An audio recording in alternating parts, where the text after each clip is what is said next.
All right, folks, we're going to try it again. Take two, as they say in the TV world or movie world or whatever world. Take two it is. Denver to Winnipeg in the rotate MD-11. Now, if you haven't checked Discord, I put a message up there. Yeah, dummy me. And yeah, there's an ad ending here shortly.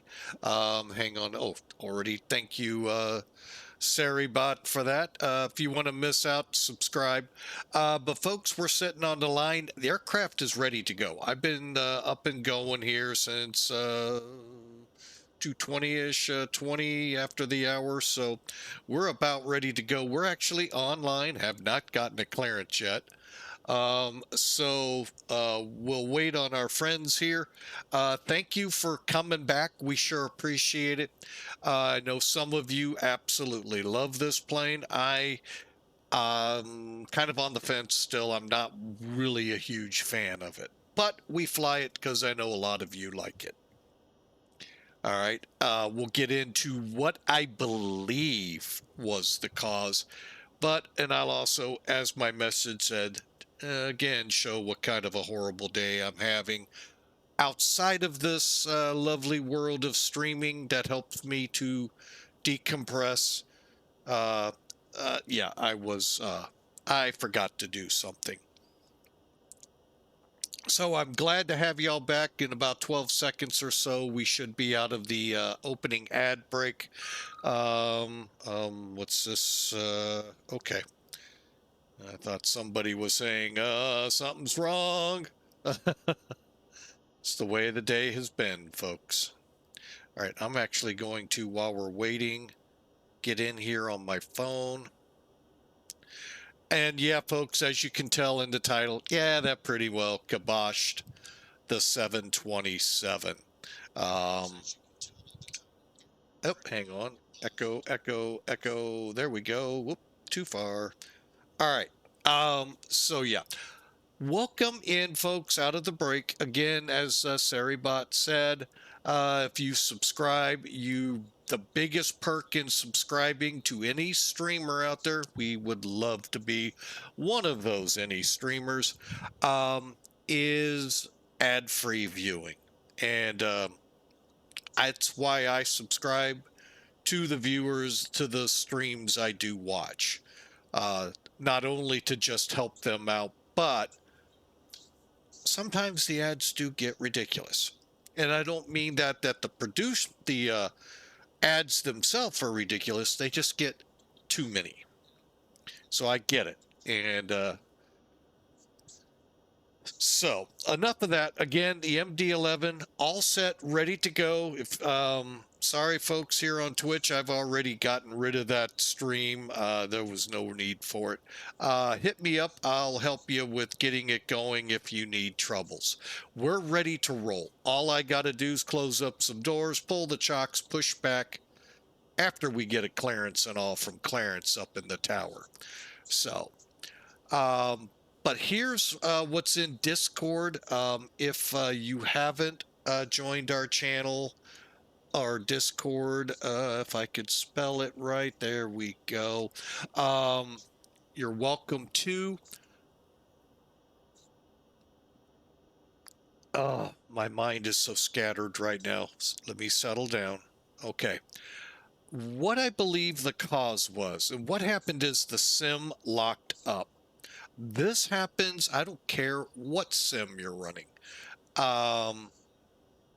It's just getting to be a little much here with X-Plane, and I'm kicking myself because I should have done the next step that I didn't.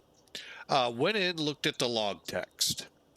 Looks like the weather updating engine program system, whatever it's called at Laminar, was just looping or doing something. It really didn't tell me exactly, but the last 20, 30, maybe even 40 lines was nothing but weather update.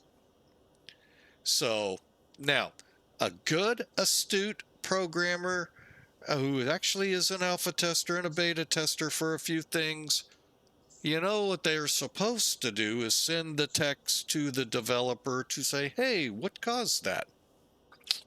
Yeah, I didn't. I restarted my computer and restarted the sim right after and went crap.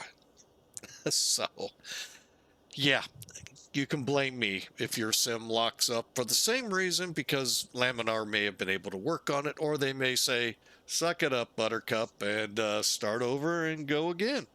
I don't, I'm being very facetious. I don't think Laminar or Microsoft would ever do that. Okay, maybe Microsoft. No, just kidding. Um, so that's what I think happened. So, you know what, folks? Enough talk. Let's get in here. I'm going to quickly switch over to Tower, get a clearance from Clarence up in the tower. As soon as I type right.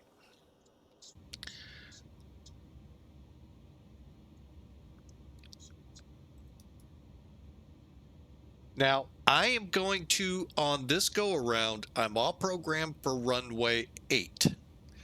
We have a nasty head tailwind on here. So I'm going to be really curious if he doesn't change us.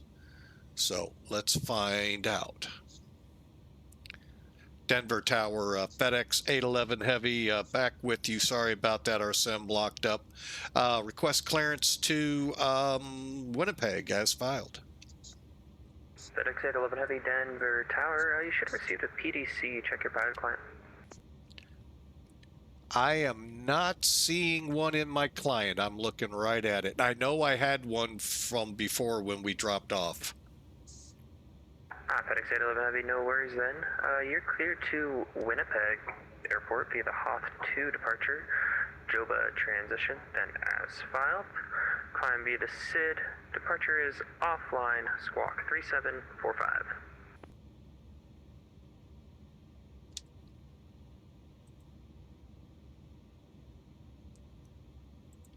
All right, and if memory serves, that sounds like the same one we had before. FedEx 811 cleared Hoth, 2 departure, JOBBA transition, climbing with the SIB, departures offline. 3745's going to be in the box. And what runway? We're planning runway 8 unless you need us somewhere else. FedEx 811, if you want a really short taxi, I can throw you off of 35 left and just call for push. Okay, we'll take 35 left. Love short taxis, and give us a second to recompute, and we'll call you for taxi. FedEx 811. Ah, get to do a little bit. Hang on, let's do some changes here. I'll take a short taxi, folks, anytime. Change to, just getting some data changed here. Okay, Hoth 2, that is gonna, folks, just so you know, hang on a second.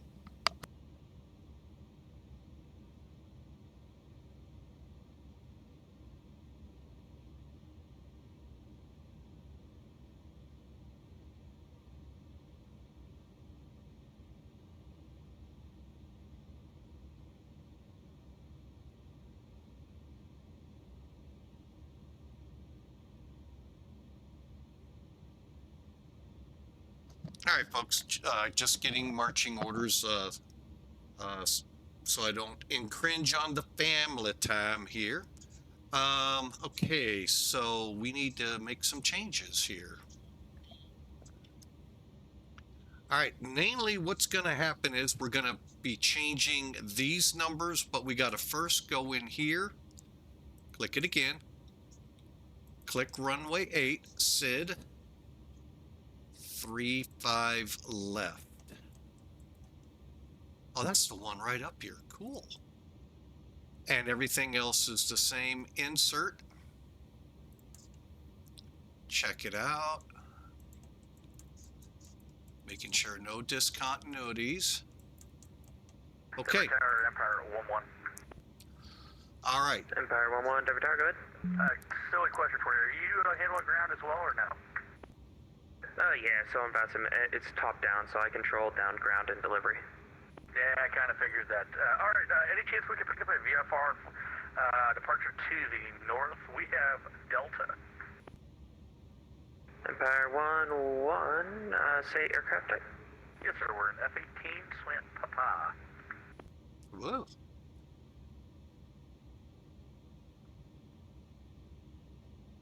Empire 1-1, you're cleared out of the Denver class Bravo. Maintain VFR at or below 8,500. This information. Departures offline, squawk 3710. 3710 and cleared into the Denver class Bravo at or below 8,500, Empire 1-1.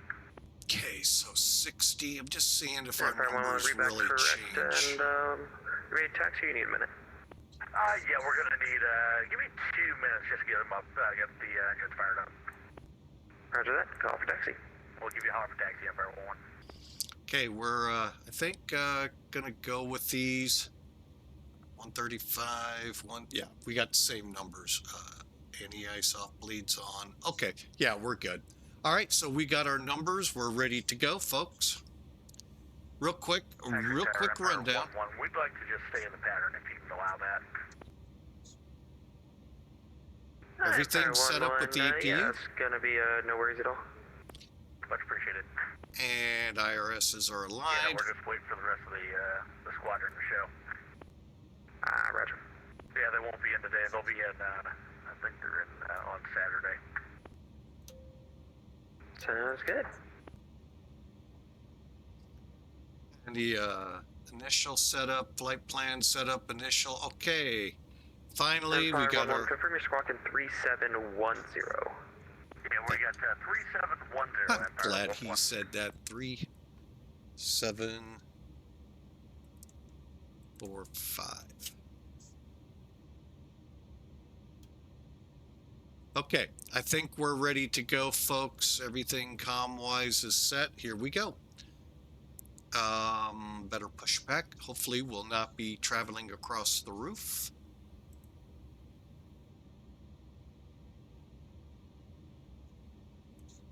Hey, Captain, let me know where you want this thing.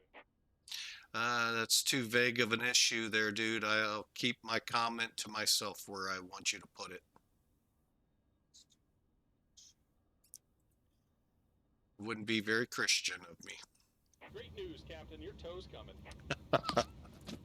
Sorry about that, folks.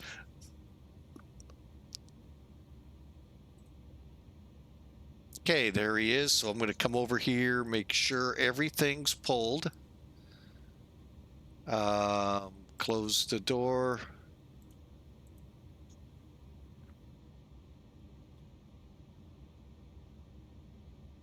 That's one thing. If you guys could let me... Oh, I see where it is now. Okay.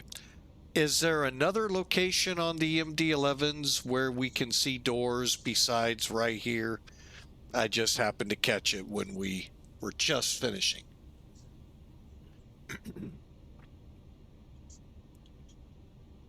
And just a side note, folks, I'll get it fixed here, Airborne.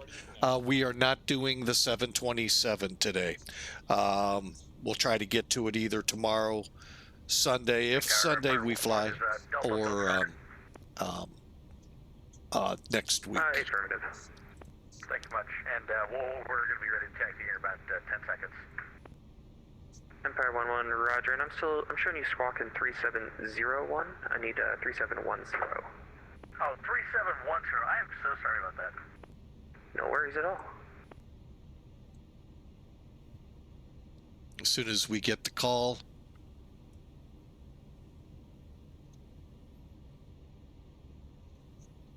Okay, I did turn the beacon on, right? Yep.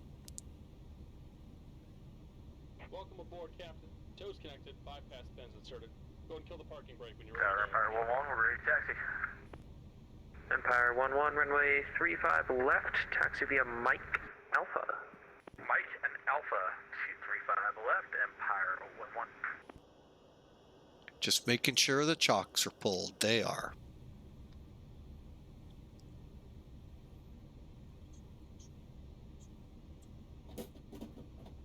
Here comes the pushback. Light them up.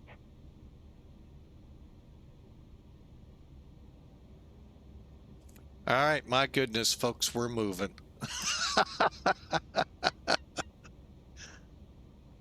We're going to go ahead, crank them up.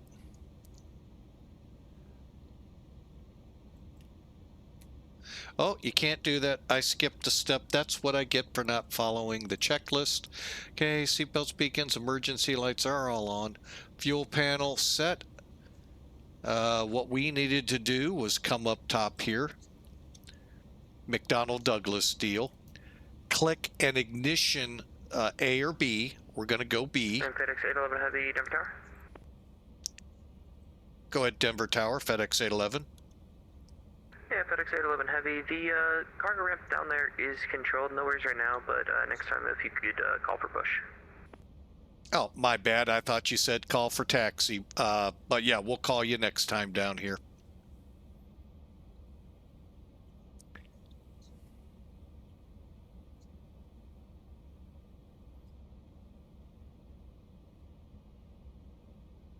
Cargo ramps controlled. Wow. If I see a movement boundary line. No, just kidding, Tower, if you're by chance listening. That's the bad part about working from an airport at one time, folks. I know those little and flying.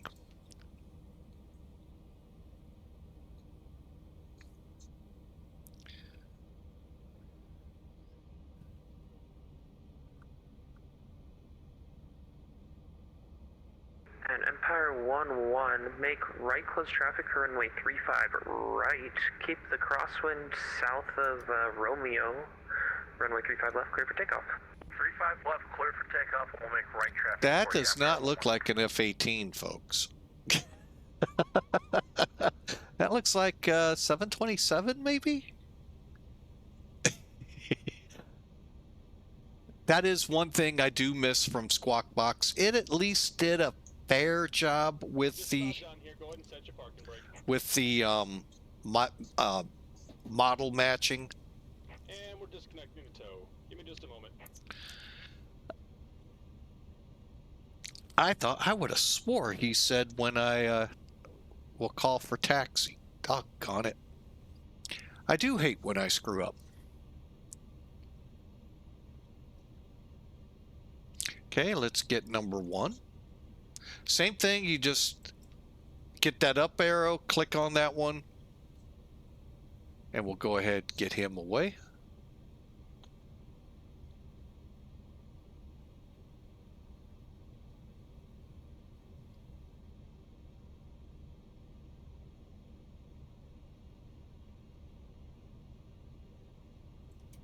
Fuel on, and we're coming up. And we're disconnected. Signal and pin on the left. Take it easy and have a safe flight. Okay, we'll see him here shortly over here.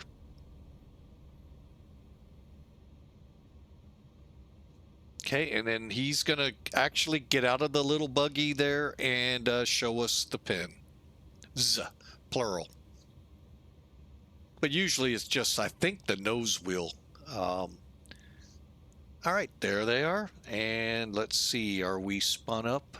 Looks that way. Number 2, the middle engine. Can't tell if that went.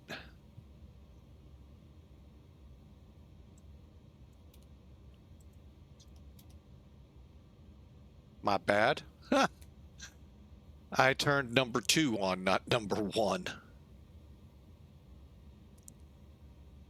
And Empire 1-1, winds variable 5, runway 35 right, clear for the option. 35 right, clear for the option, thanks, Empire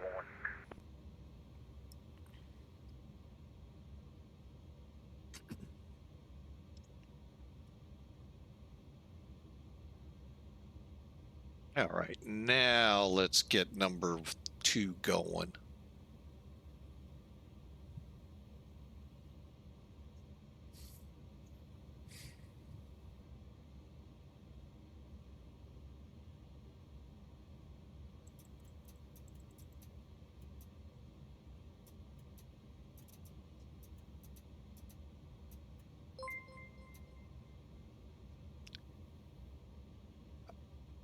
I am almost. I got the fuel on? No, I don't.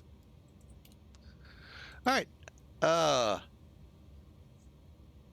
Norchrist, welcome aboard. Thanks for the follow. Sorry I saw it there, but I got caught up trying to figure out if I'd have turned the fuel on or not. Welcome in again. Thank you for the follow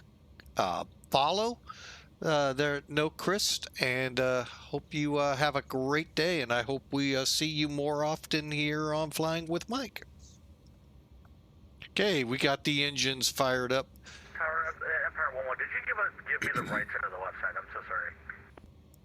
Empire 1-1, I give you the right side, but no worries for this one. Runway 35 left, clear for the option, and then change to 35 right. All right, 35 left, clear for the option, and we'll switch to the right side on the next pass. Sorry about that, Empire 1-1. Looks like No worries at all. okay. We can kick the APU off. Okay. Hydraulic panel, hydraulic pumps are good. All right, down to the config panel. All right, we need to set our trim to 4.8. Just put it in the window where it says stab. You see it going up right now. Okay. While we're here, you can see the surfaces moving.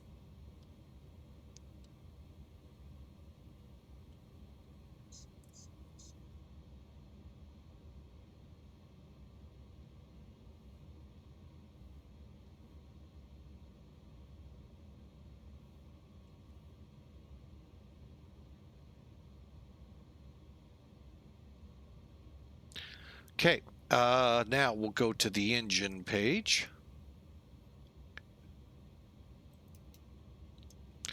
Finally, round this up. Cabin's ready. V speeds confirmed. 135, 147, 156. And stave trim again set to 4.8. Spoilers armed. All right. Something that's quite hilarious on this plane, and it is set right now, I believe. Dial a flap. Yeah, it sounds like an 800 number here, folks. 1-800 dial a flap. Basically, you set your flap setting here for takeoff. For us, it's 15, and I believe the needle will go there.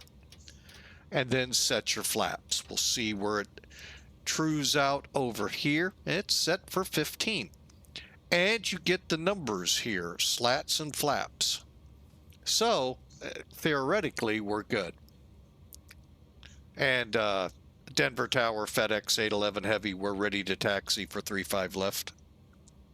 FedEx 811 Heavy, runway 35 left, taxi via Sierra Charlie, Sierra Alpha.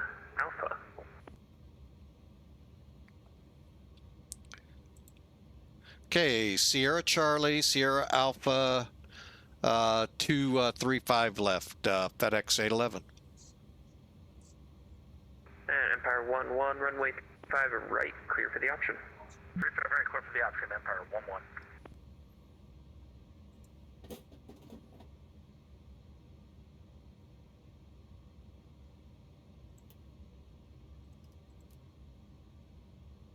We're moving. Oh, no, we're not. Here we go.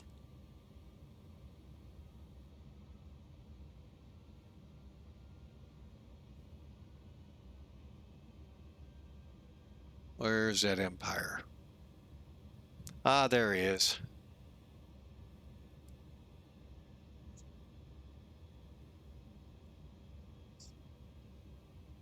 Oh, Alpha. Okay.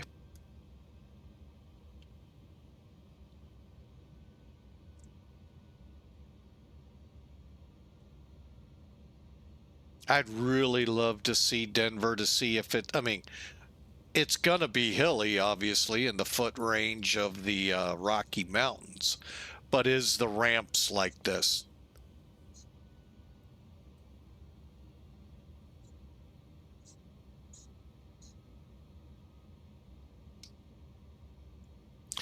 I don't know.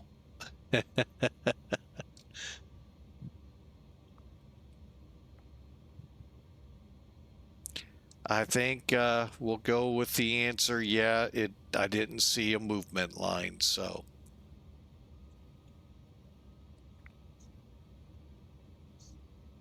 And that's definitely not an F-18.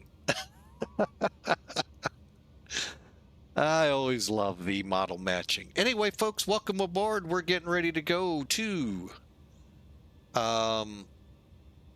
Winnipeg. Let's make sure we're ready to go. Radars on.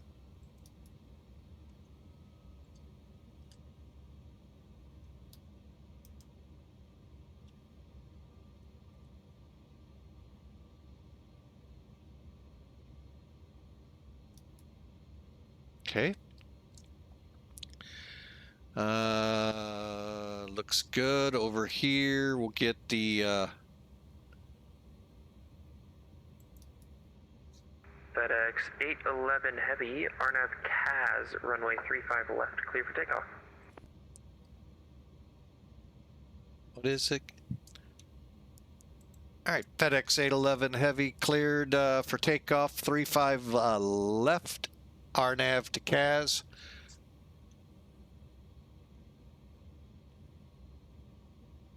Just kind of looking my stuff over, lights on.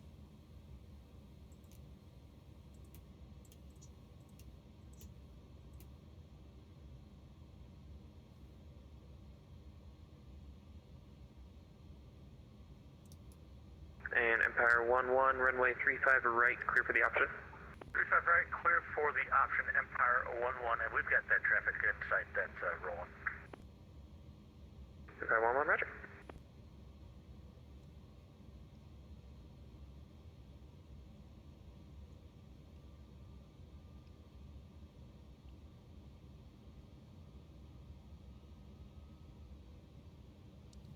Try and make this a quick departure for him. Okay, we're up to 50%, and here we go.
And FedEx 811 Heavy, no further ATC services available. Frequency change approved. Have a great stream. Thank you, Tower. And over to Unicom. Have a great day.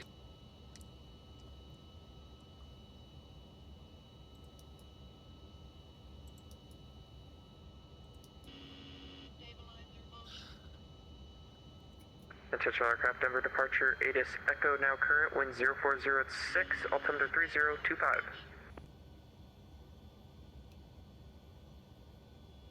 What am I trying to do here? Let's get back up here. Fly the plane.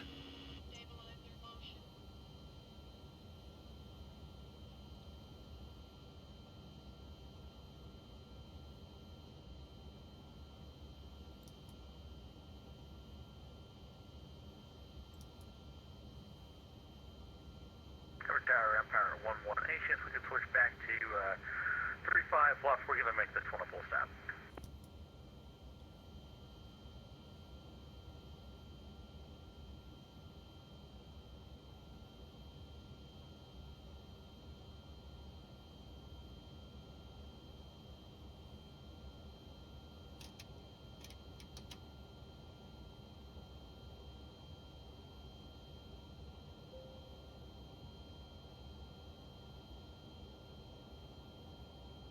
Okay, I'm showing to turn. All right, we're on course. The trickiest thing about this is right here, going from auto flight, then your FM speed to nav. You got to just kind of play them out, and I am going to go now. We got to get past CAS below 10,000, and then we're cleared on up. 39,000 for the day, folks. Slats up. All right, so far so good, folks. We're on our way. Estimating 2.5 hours, but we're kind of low. Let's get past CAS.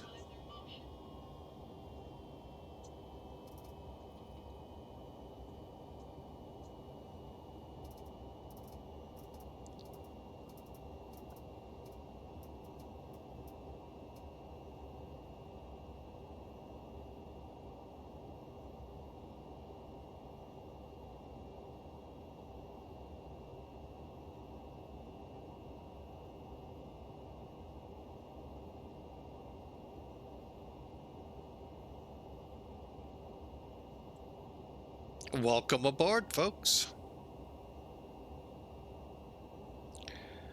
All right, we are past, and there we go. 39,000 set in the box. We are on our way. Thank you, folks, for being a part.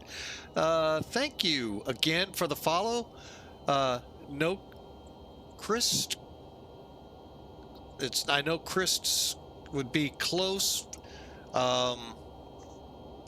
But welcome in again. Thanks for the follow a few minutes ago. Folks, thank you all for being a part. Great job, Denver Tower. Nice calling me out. I know I make mistakes way too many times on here. We're not perfect. And I try to be gentle with VATSIM because, I mean, they're like me. Some may actually have some controlling experience, if not are full-blown certified controllers. Or certifiable like me. But anyway, I am glad to have you all aboard, and we're on our way. Knock wrist phonetically. Oh, oh, okay. I got it. I see where you're going. Okay. It's supposed to. Okay. But it wasn't available. No big deal. Thank you, sir. And if you happen to be the Denver Tower controller, thank you, sir. Great service. Sorry for my misinterpretation, but we had a great time. And I do love, folks, I'm sorry, I love whatever client you use for connecting to VATSIM. I don't care whatever it is for the other SIM. I think there's only X-Pilot for X-Plane, but maybe there's more. The model matching stinks. That MD-11 or 80 looked like, or F-18 looked like an MD-80. I wish the model matching would be so much better, but it is what it is. And I think there's a way to help improve it. But that's always fun. Anytime you fly military and you see something like that. All right, guess what? We're coming up on transition here in a moment.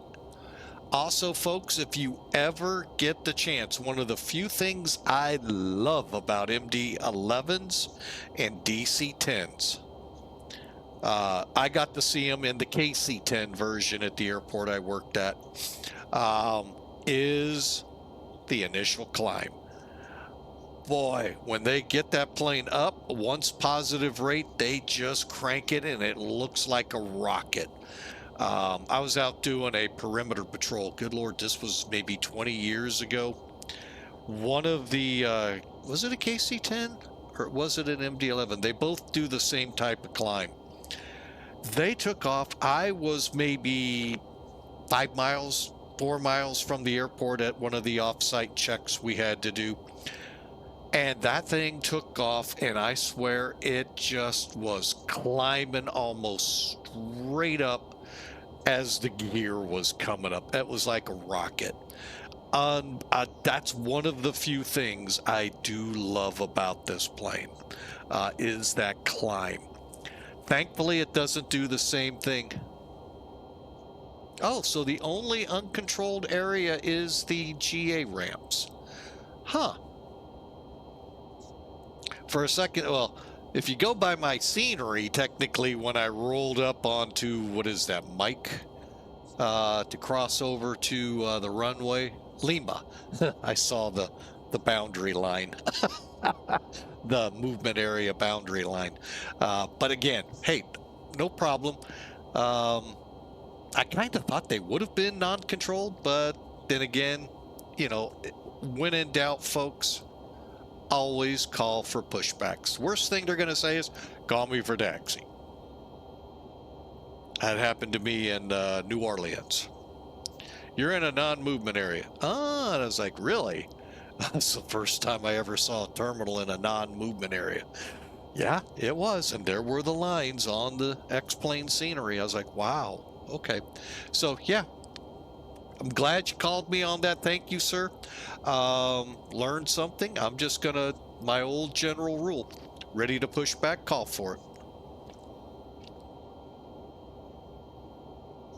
So, we're on our way to Winnipeg. We're now down to 1 hour and 15 minutes, folks.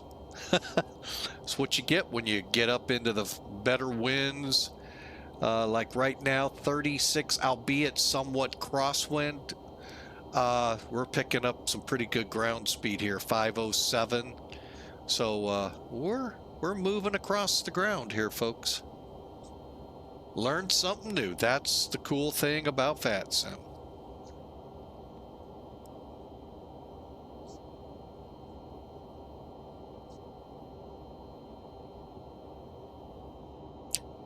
Oh, and this, you know, I've heard of a lot of airports there, not going off the FAA. Don't know how that'll work, because I know there's an airport here in St. Louis that is not. I hope I don't get in trouble. I don't believe is FAA. I believe they're hired by airport authority to control the airport. It's a mostly general aviation airport. The biggest they see is when sports teams come into St. Louis. They'll see those heavier jets than GA show up. So, wow, United or City of Denver. Wow. That's a city job I'd love to have. Maybe.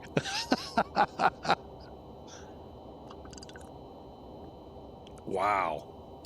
Great information. And I'll tell you, when I drove the truck, that's my retirement plan, maybe. Yeah. You know, if it wasn't for all that snow and cold out in Denver, I think I could like Denver.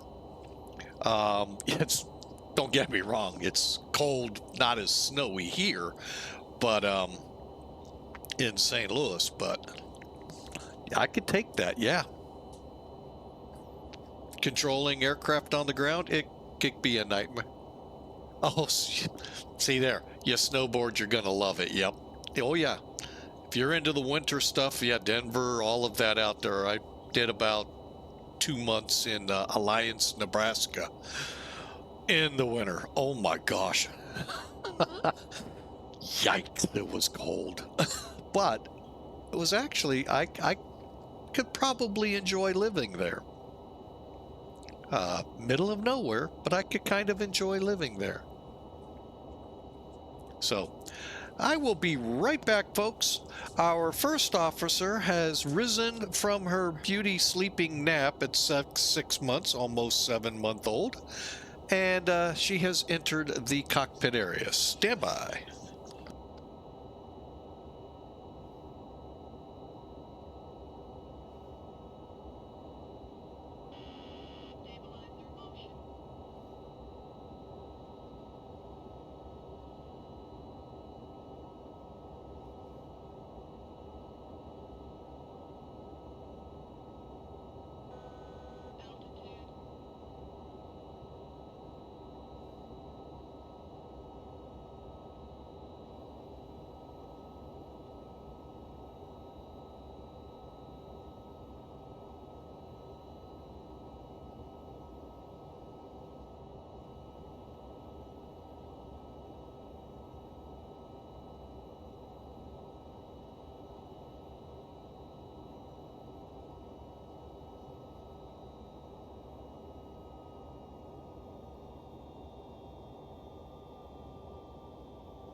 All right, folks. Oh, I love when the first officer shows up.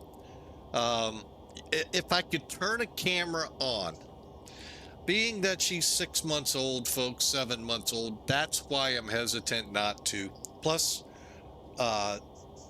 we watch her, our granddaughter. So if her mom was okay with it, we would, but I'm still hesitant. Boy, she just starts jumping up and down, flapping her arms like it's just hilarious. And I just the day I've been having when we had the crash, the lockup to crash of the sim hour ago-ish. A few other things not going as so. The only thing that went well up until the sim locking up was the wife's meeting. Albeit went long, it was still fun watching her. And that just brightens my day up when she sits in here just wanting to grab the controls. And so, but yeah, I'm very hesitant to put her on camera. Coming from the fire security world that I did, it just really, it's a tough thing. I know some people have asked to see her and on screen, but I'm just very hesitant. And even if I get the go from our daughter to allow her on, I still don't know if I would. And two, I don't really have a camera. I could take a short video and you all would laugh your butts off. And I mean, that's really what it's all about. But it's just, she just brightens up my day.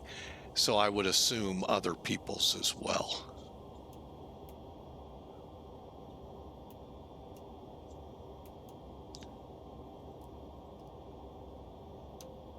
All right, we're in cruise, folks. We're showing 1 hour, 10 minutes to, instead of saying the words down under, we're going A. We're now going to Winnipeg. What a week we've had traveling.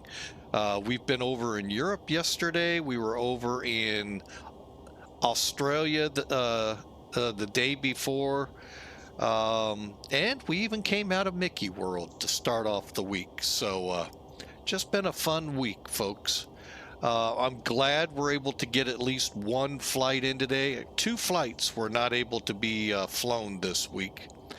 Time constraints.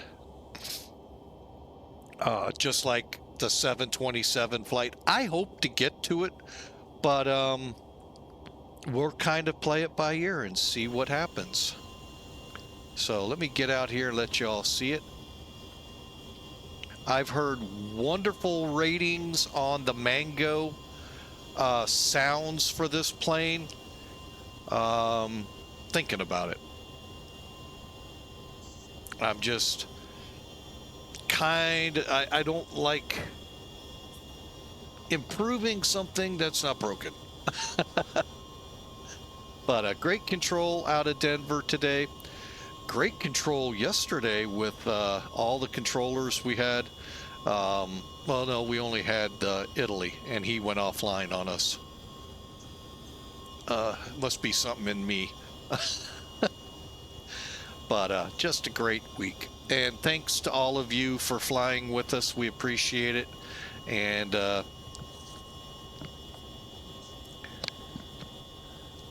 we're trying to get more in, folks. Life just keeps, it's just only going to get worse as we head towards the end of the year. So we're doing our best to try to get 3 a day in, 2 at the minimum. And there are going to be days like this. I know. It just irritates me. I can't get that second flight in.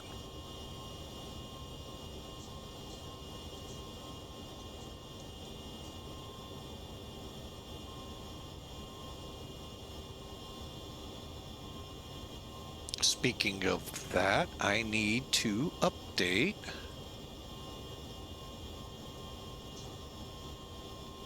Oh, not that one.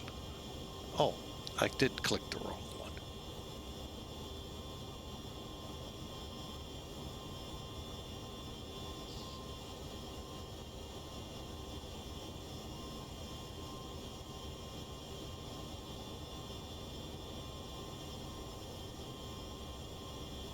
All right, hopefully we won't have any more troubles.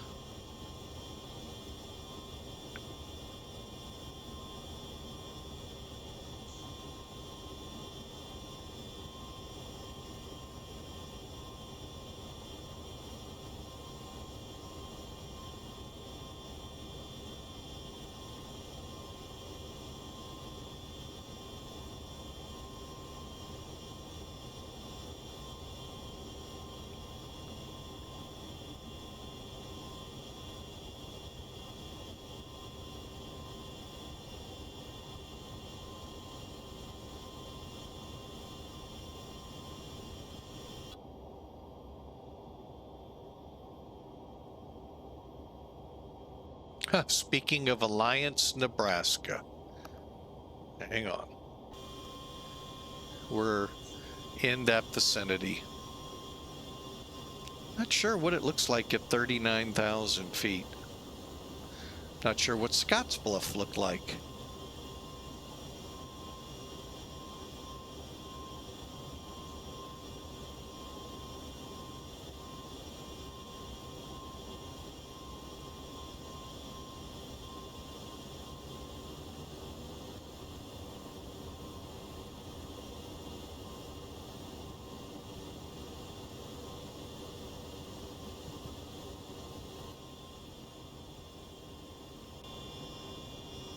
Sorry, folks, I had to, something looked like a spoiler was up. So, well, anyway, down there, folks, is Alliance, Nebraska.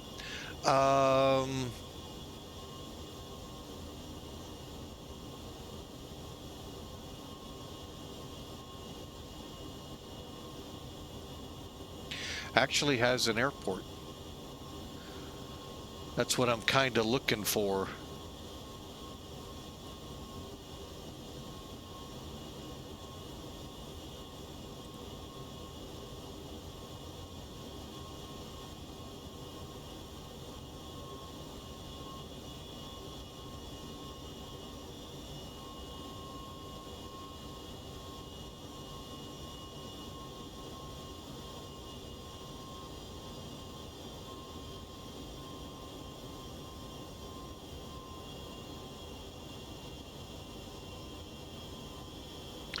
I'm not seeing signs of the airport, nor of a little town down there. Oh well. So again, we're a flyover country, so trying to find stuff like that at this altitude, next to impossible. I don't even think the other one would be up to that challenge. But anyway, if it is, fine, great. Y'all enjoy it.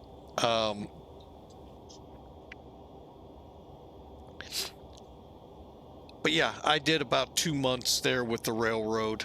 That's what Alliance, Nebraska is mostly about. It's where all of the coal from the Powder River up in Wyoming, Colorado, funnel for the Burlington Northern Santa Fe Railroad into this railroad town, Alliance. Huge yards, as you can imagine, with 100 to 150 car coal trains, unit trains.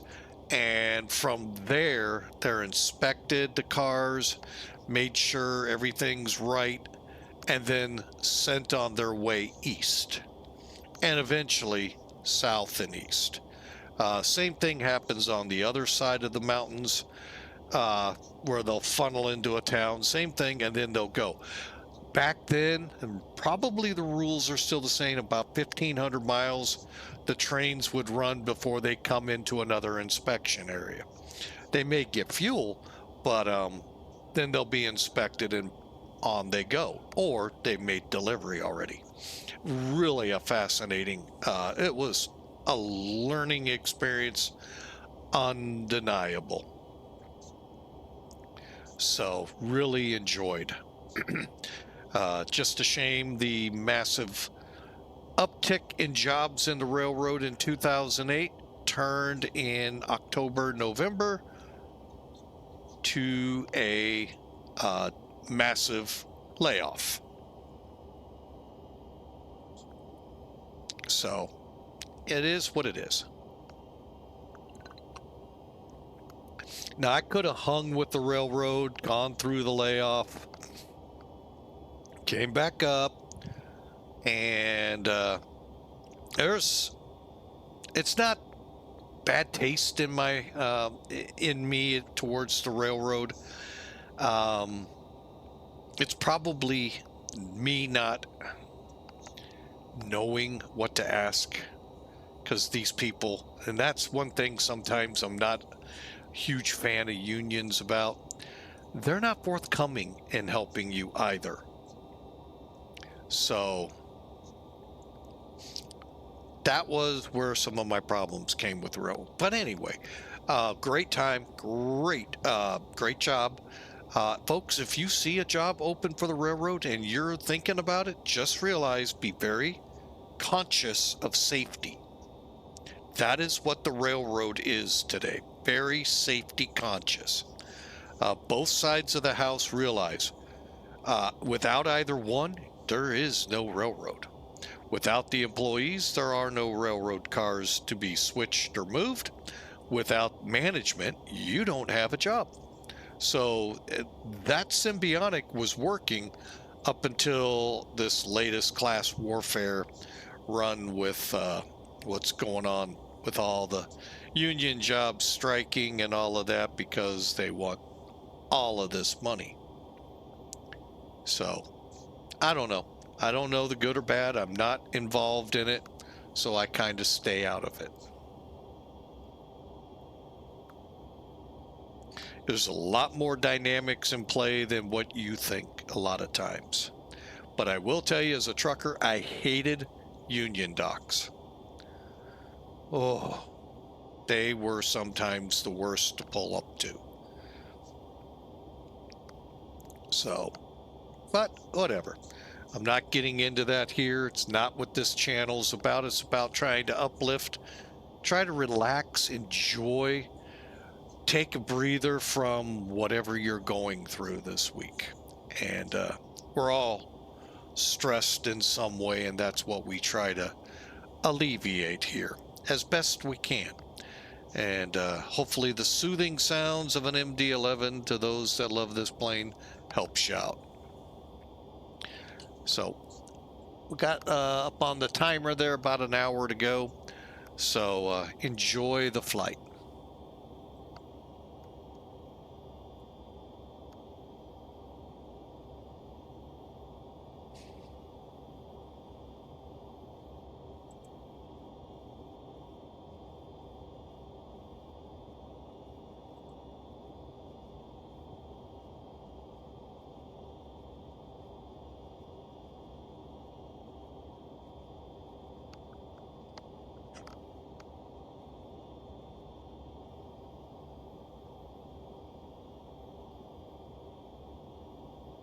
Oh, and one more thing. I thought I saw somewhere that those of you that love to fly the Friday night ops, let me see if I remember. I think it was the spy flight.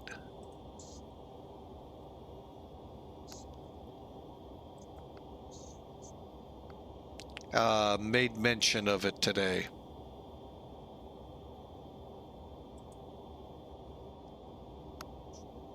It is in Florida, so check it out if you're into that, folks. Florida is the place today. And for those of you heading to Florida not knowing that, sorry.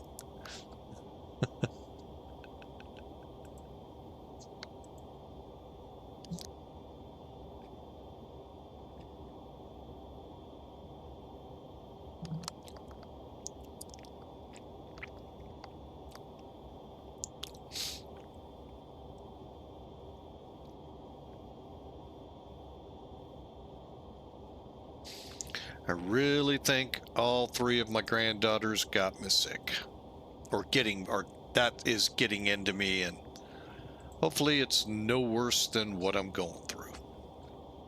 Reginald, Godspeed, welcome aboard. It is going well. And how was your work on those thumbnails or boards that you're setting up for your stream?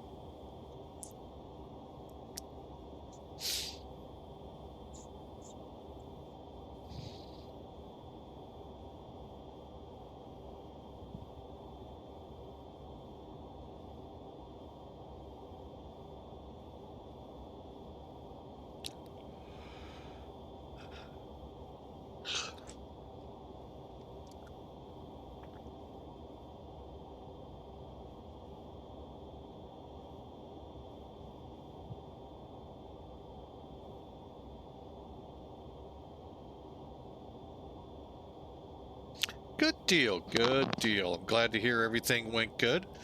Happy Friday, as Original Godspeed mentioned, everyone. You made it. The weekend is here.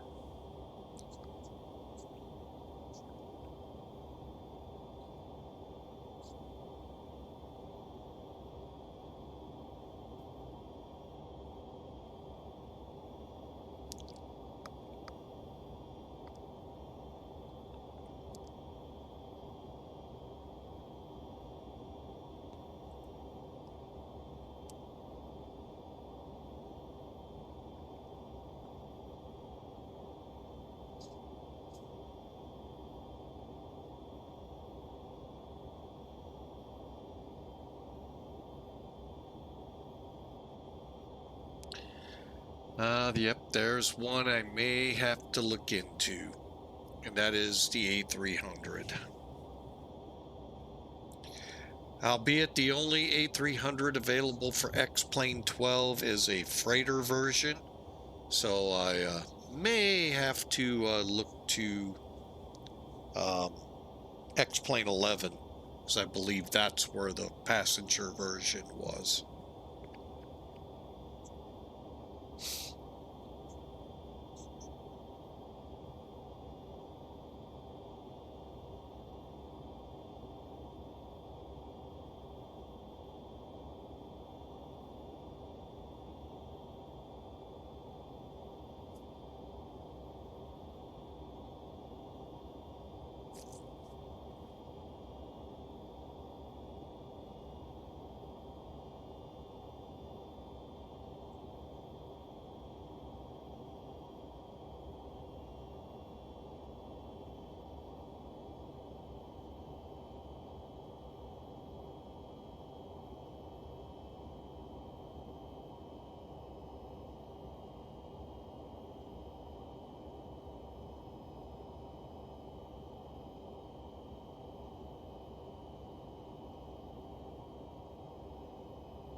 All right, let's take a look here real quick at our arrival into Winnipeg.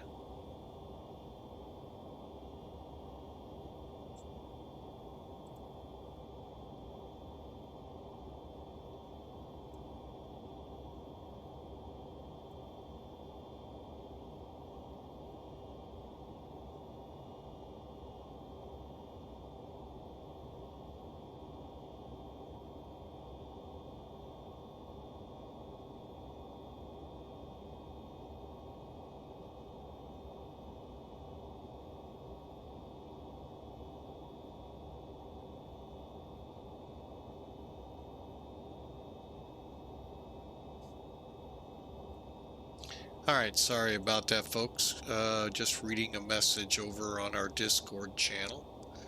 All right, so you can see we're about halfway to LINTN, and then from there we will be headed to DUVLA and in on the BFAN for arrival. First off, weather up here. I do not know what's popping up here. But winds are still 320, so obviously the runway we've selected is appropriate. At 19, gusting to 26, so make sure you get all them hairs strapped down, because it is definitely the windy city today. 15 miles visibility and a few clouds to work around at 4,400 and 6,600 feet. All in all, not a bad day for Winnipeg. Okay, real quick, I'm going to look here. Where is cargo?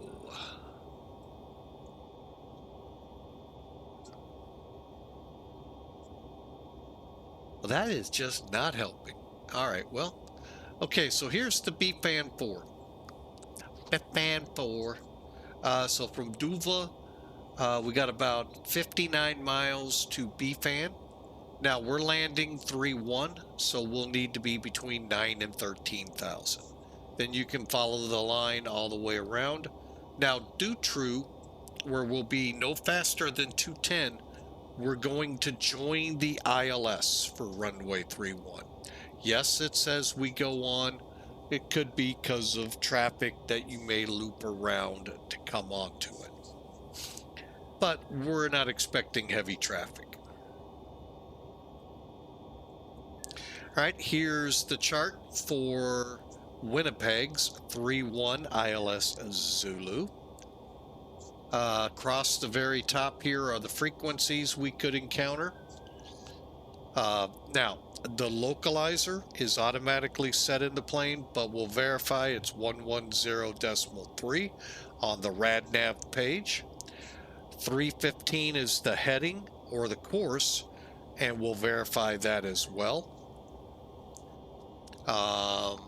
Now, Tarmy is 5.5 miles out, and we need to be at 2420 altimeter, 1643 above the ground. Okay, bold you'll find is your mean sea level altitude, which you find on your altimeter. The parenthesis is above ground level, which is what your METARs go off of, as well as your radar altimeter. We'll get to minimums in the next. At the bottom, there's your, missed approach. Basically, you just depart, and maybe they'll call you back, maybe not. No, just kidding. I always love that one. Because it reminds me, the next X-plane update, as we've been kind of led to believe, unless something needs to be fixed with 1.2, is 1.3. Hang on. Ouch. Cough and a hiccup at the same time. That hurt. Anyway, they're going to be fixing the internal ATC. So if you don't want to fly on VATSIM or any online service, shame on you, but no, I get it. I do sometimes too. There is an improvement coming to the onboard ATC, additions of SIDs, stars, ILSs, and all of that. That'll be interesting to see. But who knows what else may come with it, because 1.2 was the Caribbean update, but the other things that came out of that were performance issues being resolved and this fascination with AI shipping. So,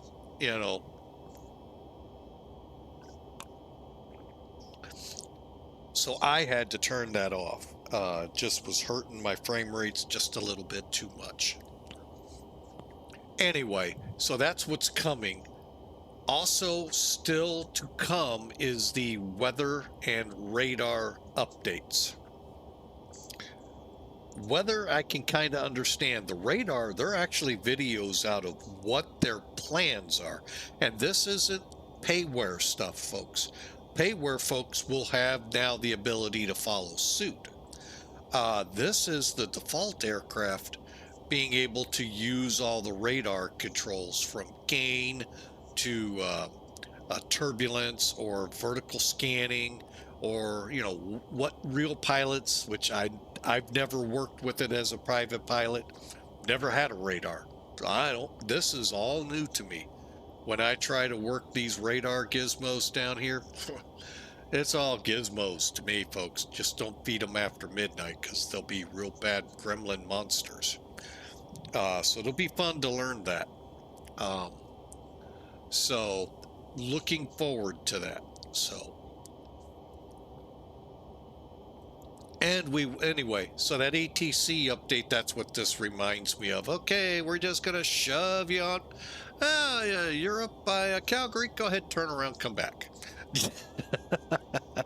That literally is how some of them felt, folks, in this airport. So it'll be interesting. All right, moving on. So here's, again, we're going to hit do true at 3,000, no faster than 210. Musab is 10 miles out. I will probably be at 200 or 180, and I've got to wait to see what the landing speeds are going to be for this aircraft. Okay, but this is also something I wish we saw more in the United States. Really, if you lose the glide slope, gives you an idea of, okay, so at 10 miles out, you should be at 3850, even though they're saying 3,000. But then gives you a ballpark of where to be coming down if you lose it in the, and you've got instrument conditions. Doesn't necessarily mean IFR, could be marginal. You're in the clouds, so it helps. Just like here, where it tells you from Tarmy to the missed approach point, how long you have depending on your ground speed on approach, and what kind of a foot per minute descent to achieve 3 degrees. I'm not certain that's accurate, because when you do this over in Paro, it never works for me unless I'm flying the approach completely wrong. Could be. Say Salar for the approach lights, no pappies. That stinks. All right, we've been waiting for this. What's the minimums? What are we allowed to be able to shoot this approach? Albeit Category 1, cannot do Category 2, Category 3 here, folks. In the real world. In the sim, I won't tell if you won't tell. Again, back to bold and bracketed. Above sea level, decision altitude is 977 feet. So where do you find that? Let me try something here. Okay. As you look at your right here, your right-hand side tape here, that is above sea level. Then down below it is the radar altimeter. So 200 is above the ground, 977 feet is MSL. Down below that, you see R26V half mile. So if they have a RVR or R whatever they call it here, 26 or higher, you're good. Or if the visibility is at a half mile or higher. Currently, as of an hour and 1 minute ago, no ceiling. Ceilings are broken and overcast. And secondly, 15 miles visibility. We got all of that stuff beat. So good flight into there. Looking forward to it. We'll probably have to put the sunglasses on. Still trying to figure out where cargo parks. So we'll just go CYWG and pull up the airport and see if I can find FedEx. I think I found it. Okay. So what we'll be doing, I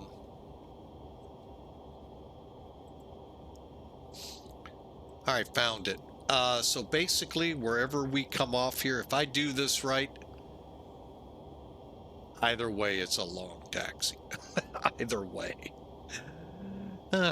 Anyway, we're going to be Papa, Fox, Hotel, to here. Ramp 5. Apron 5.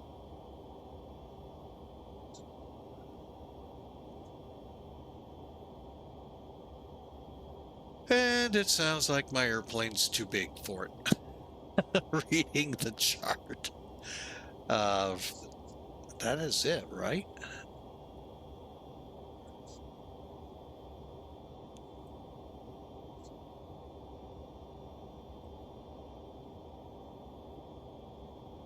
Yeah, I'm thinking I'll be okay, but if not, there is another location for us. And that would be right in here, I believe, if I'm reading the chart right.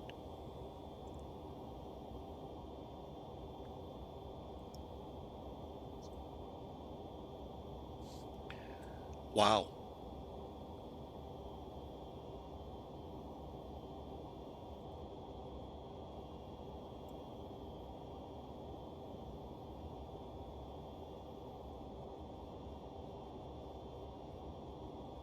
All right, I am going to see if there are any parking charts for us.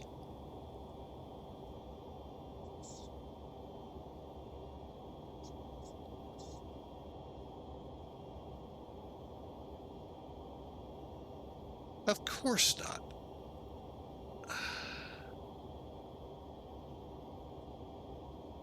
Oh, here we go.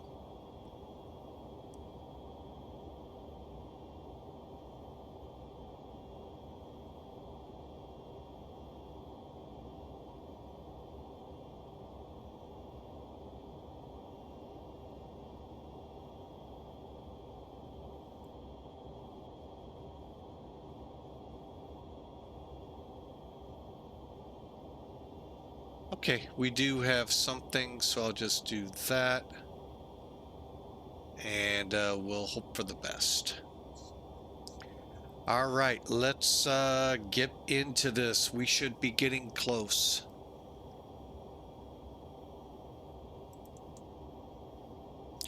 He says, and then it's 195 miles. Okay. All right, so enjoy the flight, folks.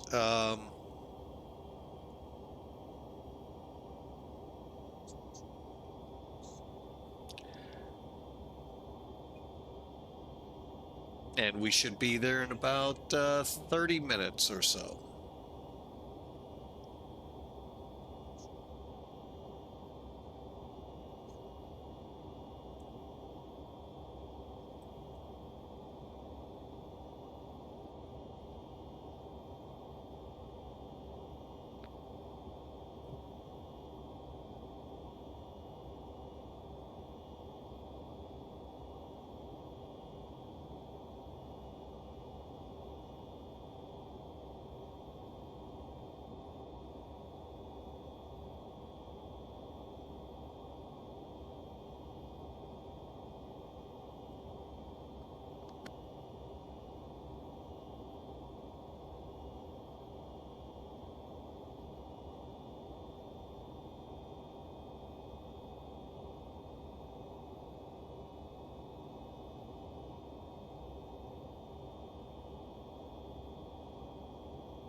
right, folks, I'm back.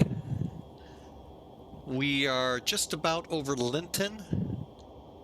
DUVLA is next at about 170 miles. So, and I have found if you allow the aircraft to do its thing, it does seem to get pretty close, and if not, you can always throw it in a hold.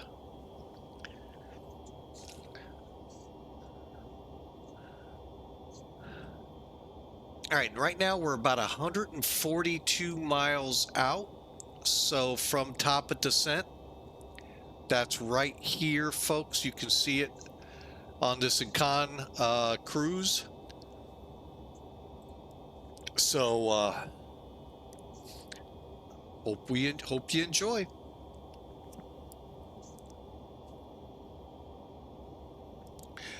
All right, let's see what we got here.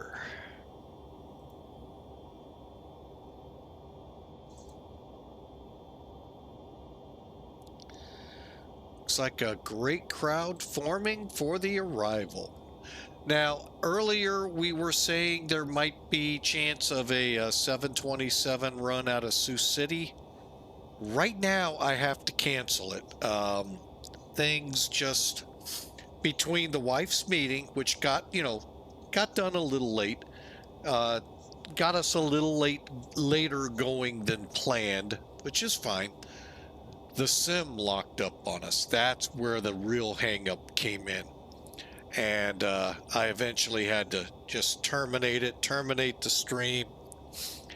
As I said in the beginning, I made a foolish mistake. I looked at the log. It appeared to be weather updates causing the lockup. But foolish me didn't send it to X-Plane. Should have. Either through their Discord or through their buggy report. That's bad on my part. I should have done that. And that way, maybe when they do get to this weather update, that gets addressed. Whatever caused this. And who knows, maybe it was something totally different. But like the last 40 lines, 30, 40 lines of that log was nothing but weather updates. So that just tells me something was going on, either within Laminar's control or not. Because, when you're talking weather updates, you're talking usually other people's systems.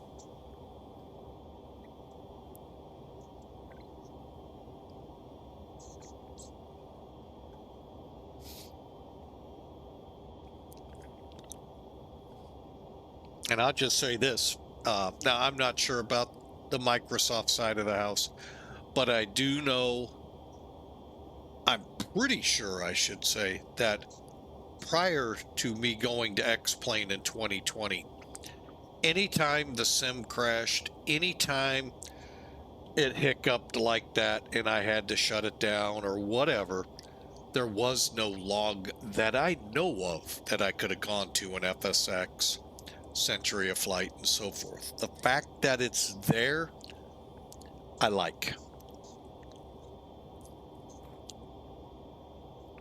Really, really like that.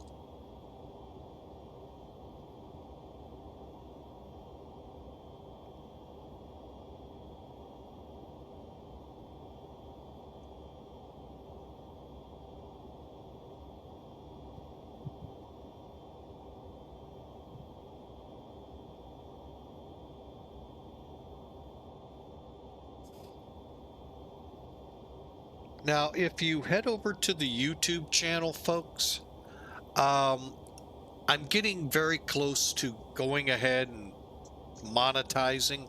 The opportunity has been there for better part of a month or two. I'm just wanting to make sure I do it right, have things in place correctly, so that it is a benefit for you to become a member or subscribe here, more of a benefit than it is today. Right now, you subscribe here at Twitch, it's ad-free viewing, some added emotes. We've got a sub channel for chat and voice, so there are benefits, but I want to try to figure out a way to make it even more. And I'm trying to look at other people's membership pages, but you got to pay for it to see it. So I'm just trying to see, is there more I can do before I pull the trigger?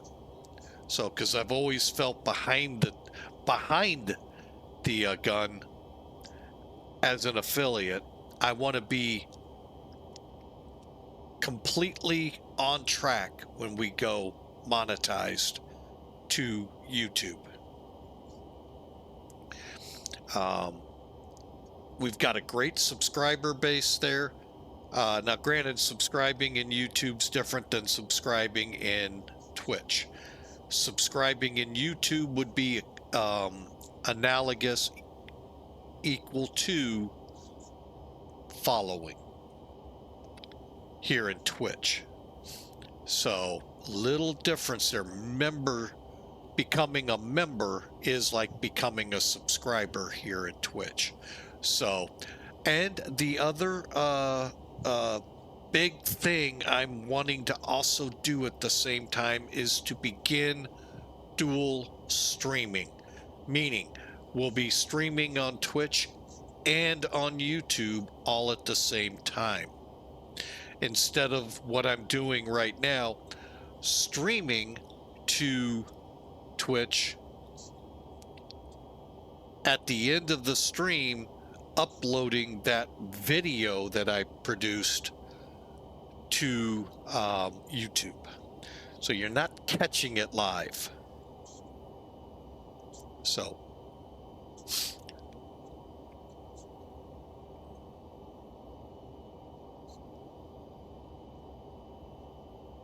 and I also noticed I got to do a change in my settings here on OBS, just to make sure I'm recording in the format I want it to be in. I don't know where that got changed. I think I do, and I just didn't think it through all the way. But I gotta wait to not be streaming and recording.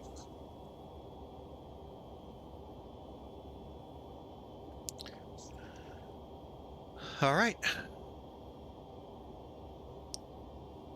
120 miles out of DUVLA, 80 miles top of descent. All right, at this point, folks, it's time to get our landing preparations made.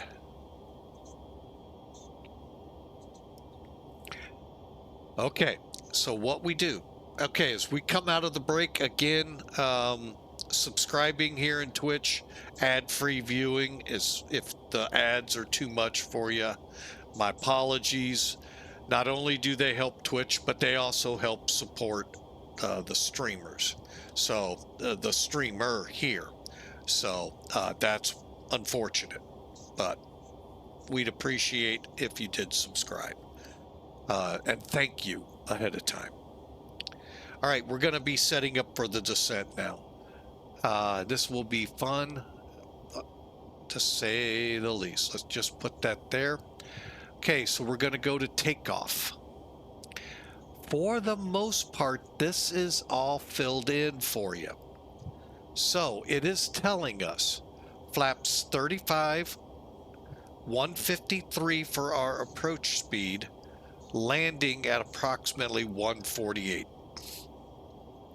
Reality, probably 160, 155 down the approach slope, and over the threshold we'll chop the power and hope for a good landing. By the way, that's a reminder for me. What happened? Did I do it wrong?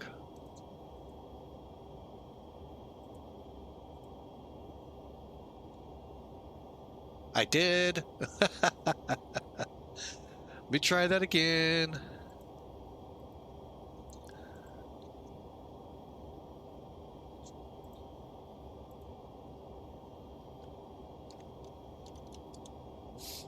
All right, so we're not 10 minutes out, but folks, think about it. If you want to put a prediction in, feel free to exclamation mark the word predict. If you don't mind, bear with me 1 second here.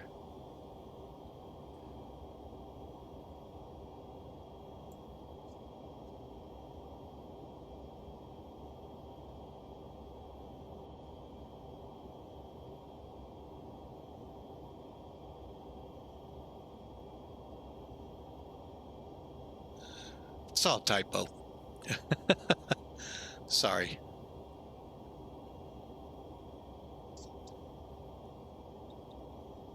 Perfect. All right. So now's a good time, folks. Think about that. I'll put mine in just so you can see.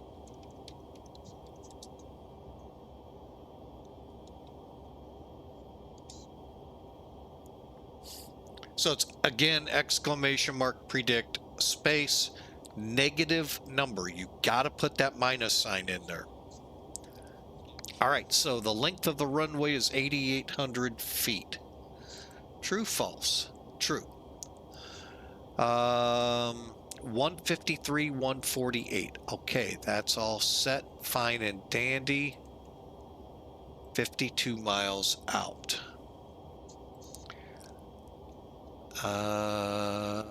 Looking here at sim brief just to be safe.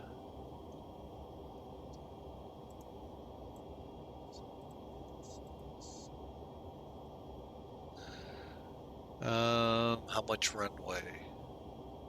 Okay, so I think we can set medium and we should be good. We'll be using reverse too, so even though there's technically no credit for that. Landing data checked and set. I want to make sure I don't need to set anything. Nope.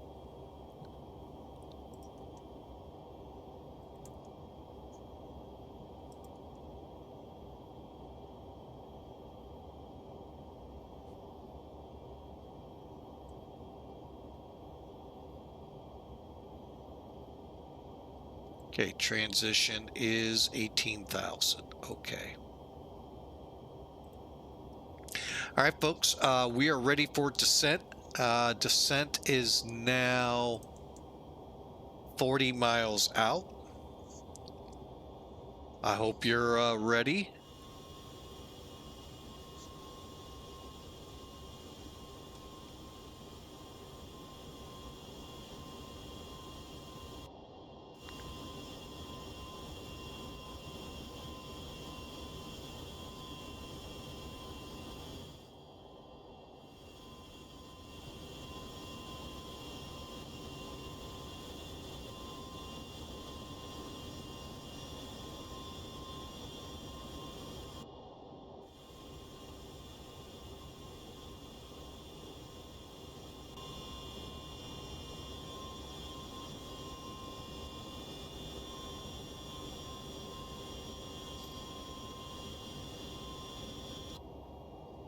All right, we are somewhere over North Dakota, Devil's Lake region, and we'll be at DUVLA is really the country boundary. So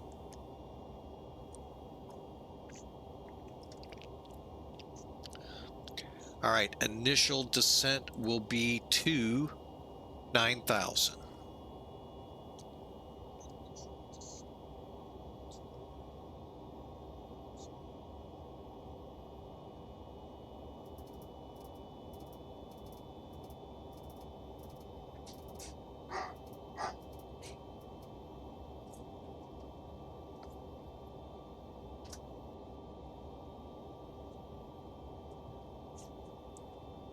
All right, after a long and rocky road, folks, we are approaching, thank goodness, the top of descent. Ah, I see Original Godspeed got in with one of the predictions too.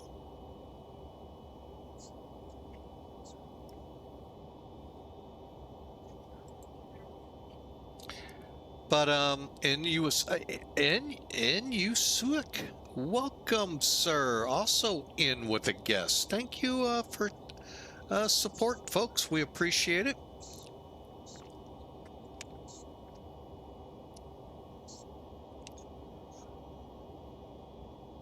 That is awesome. We got a great crowd tonight.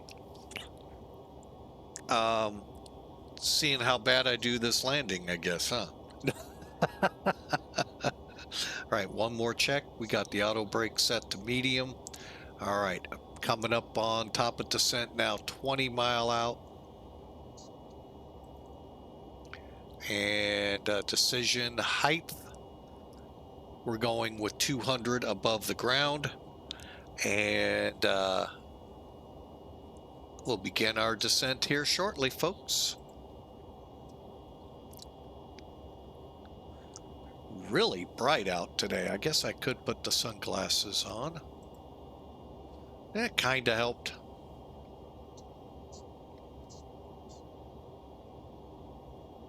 Yeah, it can be. We've come across some trickiness with it. From everything, by the way, in USIC and everyone else, the MD-11 really flopped when it was released and the airlines started flying it, in part to the landing issues. What they are, I don't know. I've run into some, but I run into them with all the planes. However, the cargo companies literally just took to them like you couldn't believe, and like a fire sale, gobbled them up, and they made them work. So hang on, the first officer is back on the deck. We got a few minutes here before descent, so her mom can see what she does here. So I'll be right back 1 second. I'm actually going to put her into the descent now. That way I don't miss it.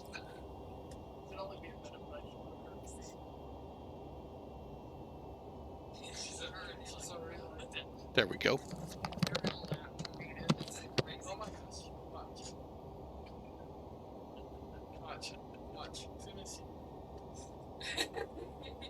She's so excited. She does. She just like flaps every. Jumps and flaps. You're flying.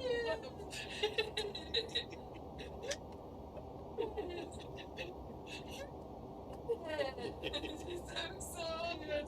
She's just like she doesn't. Like I said, I'd love to video this, put it up, but I get it. Yeah. To your comfortability. Yeah. So I said we could cover her face maybe. Yeah, we could put like a little star on it or something. I'm like, I've got to show you because you are just so excited. She loves to. She's so excited. It really is. Yeah, are you Sit. She just gets everything laughing. She just loves it.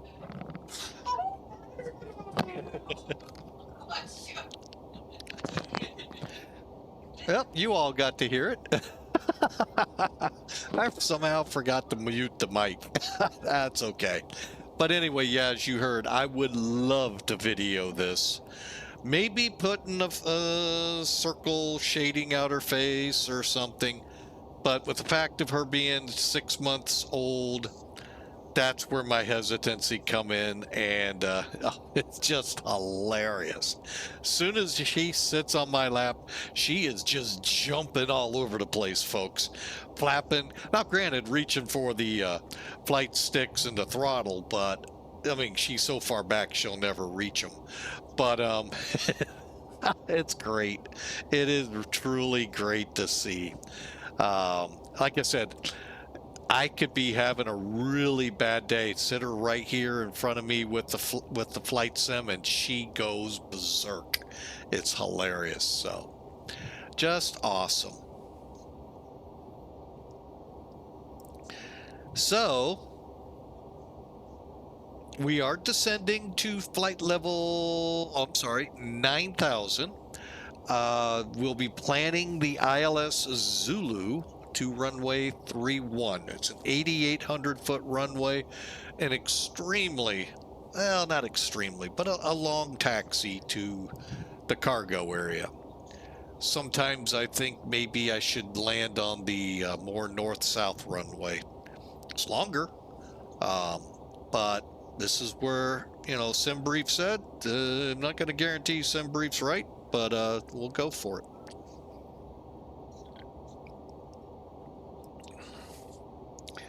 But yeah, that is just so hilarious to watch.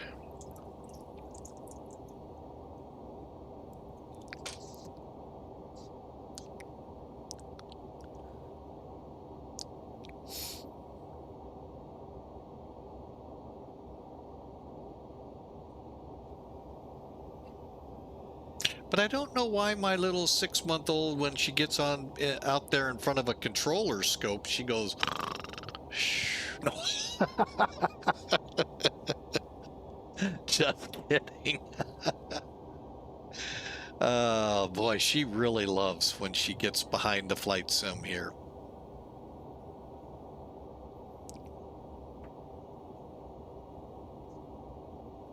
We may have to take over the speed here.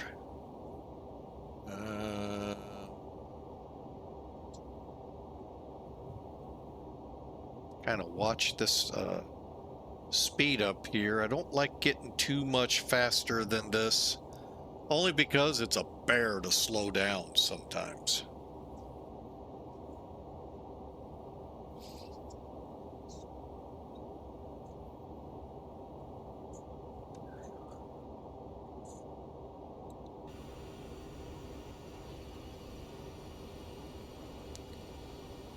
Now, I did make mention, folks. Hang on a second. I don't like hearing throttle up in a steep descent. One of the few things I truly love about this plane, there isn't many things I like about, I'm not a huge MD-11 fan, but one thing that is impressive to me over any other airplane is when this thing takes off. And does that MD-11/DC-10 departure. And what it is basically, folks, the plane will get up, and once they positive rate, they begin to really pull up to where the flight bars are crossed as the gear is coming. It's just impressive. It's almost standing on end climbing. And watched it so many times out of the airport I used to work at. It was impressive.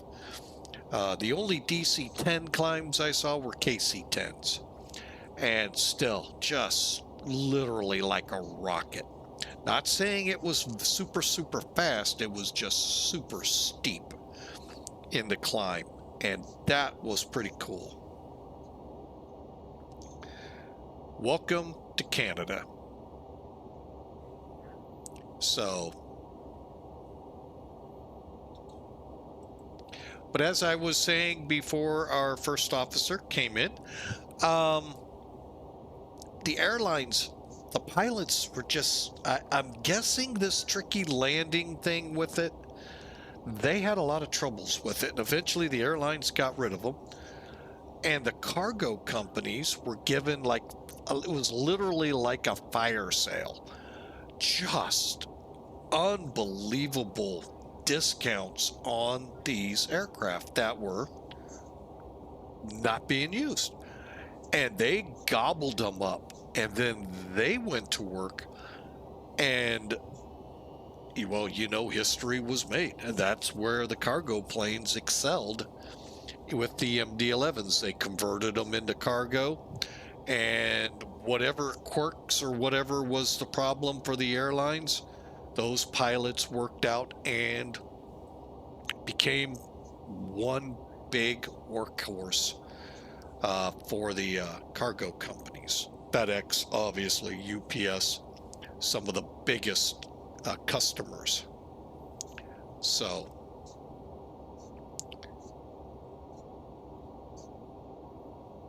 and they are now being slowly retired as 767s and 777s come online. I think the A330 has some aircraft converting into cargo.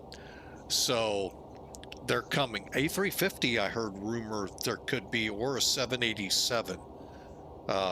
So that'll be interesting to see if that actually happens. A320s, I'm hearing, are beginning to be converted. And of course, we know the 737-800s are. All right, we're below transition. I don't think it's going to matter because, you know what? I forgot to set at 18. I thought I did. Oh, well, let's see. Up here, 3024. Okay.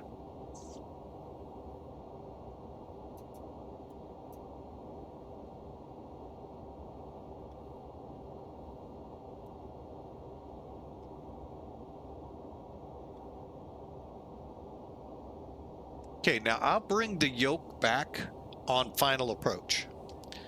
Up until then, it's kind of in the way. Let me show you. So you can see it is kind of a bothersome thing. You can't see a lot here. So that's why I get rid of it. And I'm sure flight crews are going, wish we could do that. Jeez. But I also think our eye points are off. I think we should be higher up in the seat.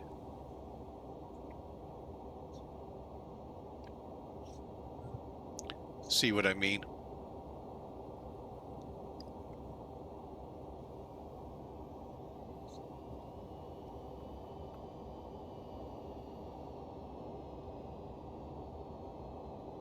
I may try that on a flight. Maybe set the passenger up a little higher eye point to look down. See if I can do better here.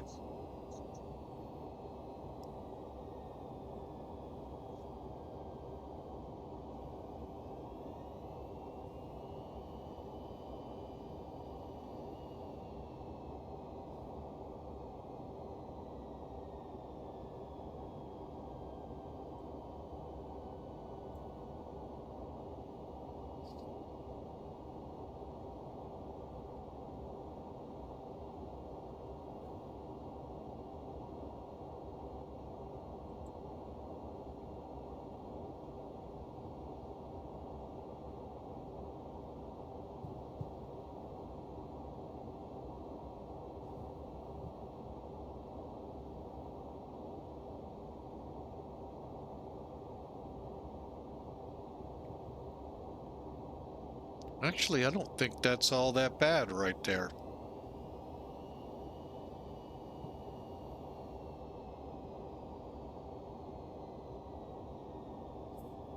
All right, well, we'll leave it where it normally is and get rid of it for now. All right, so I hope y'all are ready. Put your predictions in. We've got a few in already. Love to see what y'all are thinking I'll be able to do here.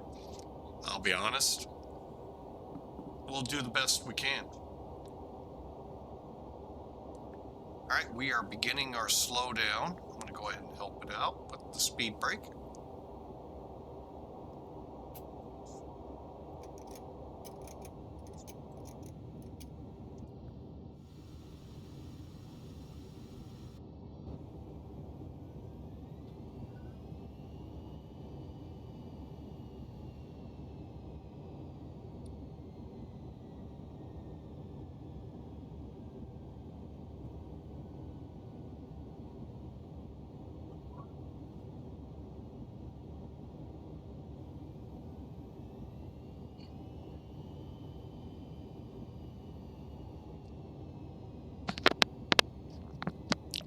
All right, coming up on 10,000, so we'll go ahead and turn some lights on.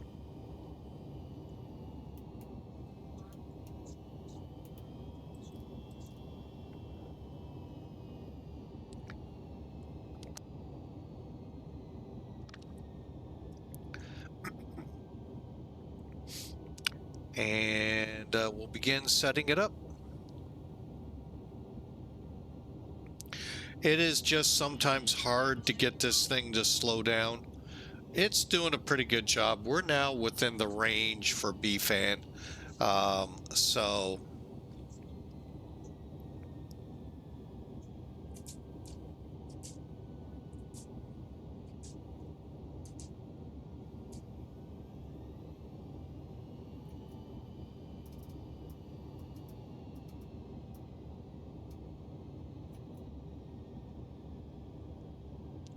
okay.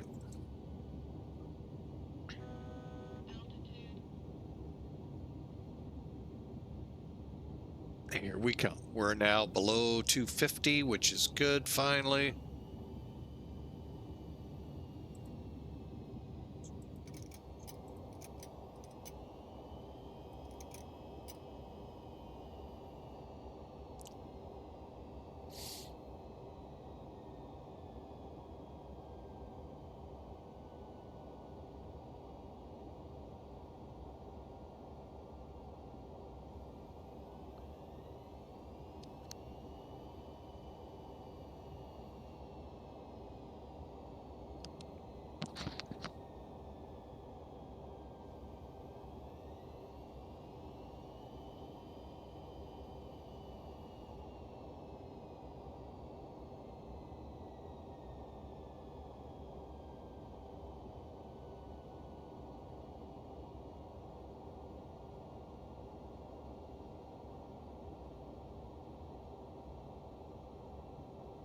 Oh, I see in US6 put something up here.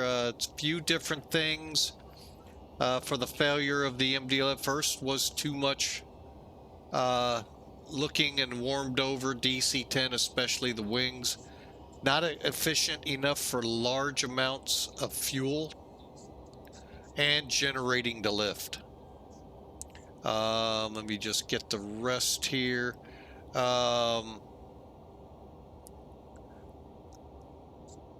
Boy, did it have a good range, though. Wow.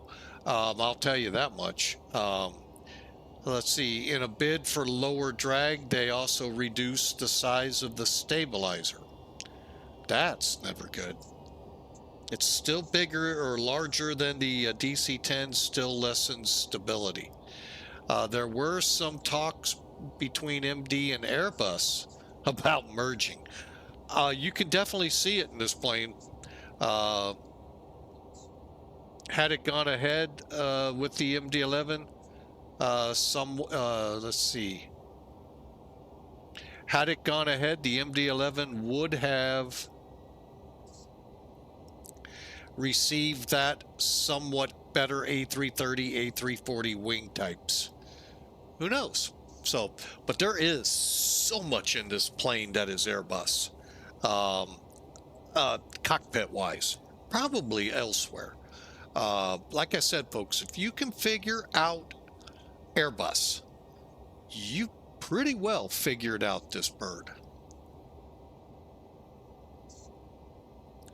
And to prove, well, the only thing that's not the same, although kinda is, it's right here.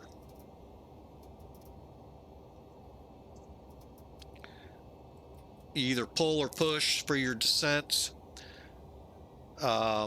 So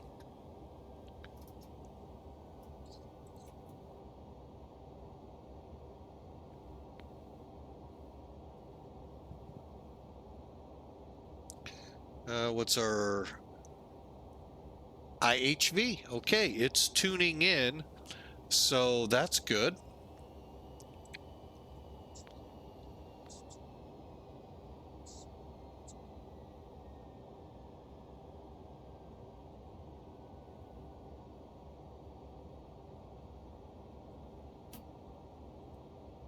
So yeah, thanks for that great information there in US.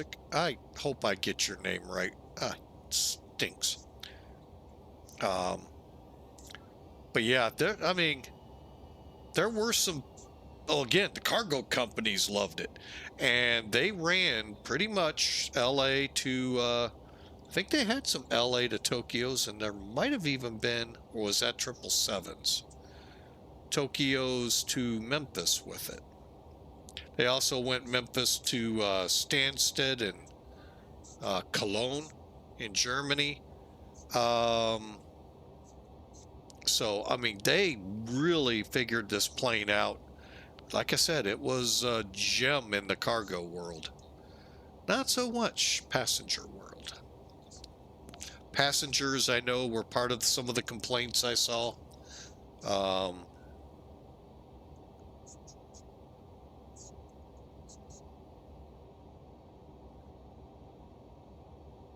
Yeah, back then the McDonnell Douglas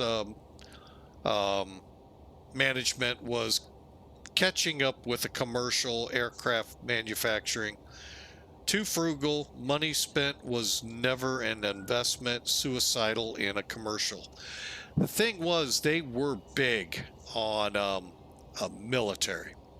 If y'all don't know, the F-15, I want to say the F-18, but I'm not going to swear to that one. They were McDonnell Douglas before the Boeing buyout. Built right here in St. Louis, those two. Plus the F-4, AV-8 Harrier, and other things. So, big military aircraft. Not to say they didn't know how to build commercial aircraft, because the MD-80 was one of their biggest. Well, granted, it came off the Donnell DC-9, and the conversion that McDonnell Douglas did, or Douglas, made that really an efficient aircraft.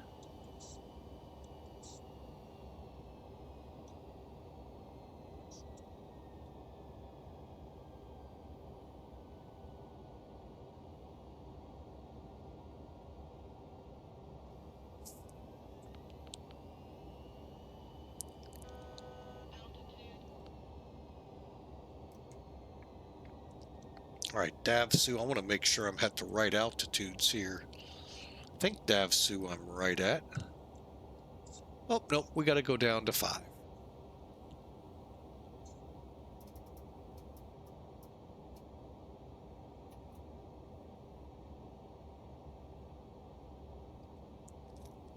Yeah, see, I don't know the passengers' range. How the freighters bumped it up, I don't know. Because it had some pretty good legs in the freighter version, unless it's just lighter. Can't believe that.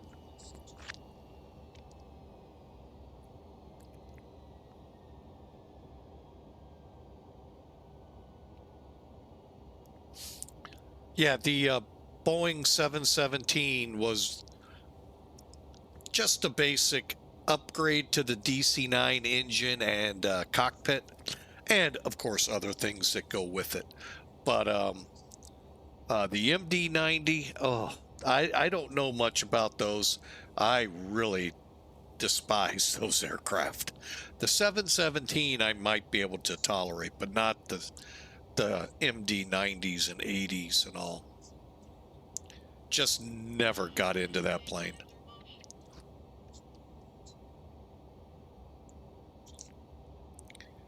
All right, we're going to get to work here, see if we can't turn a decent landing out of this thing. Ditchru is 3,000.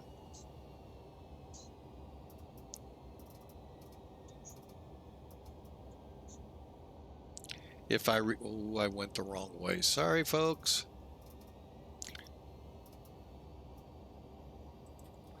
There we go. And we're going to begin slowing to 180.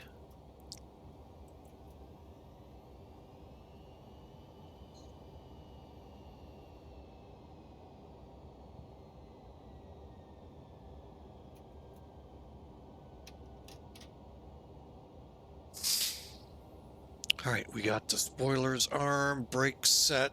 Okay, gear is still up. We're not going to bring that down till we start coming in from Musib, which will put us on the localizer.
Okay, we got the localizer.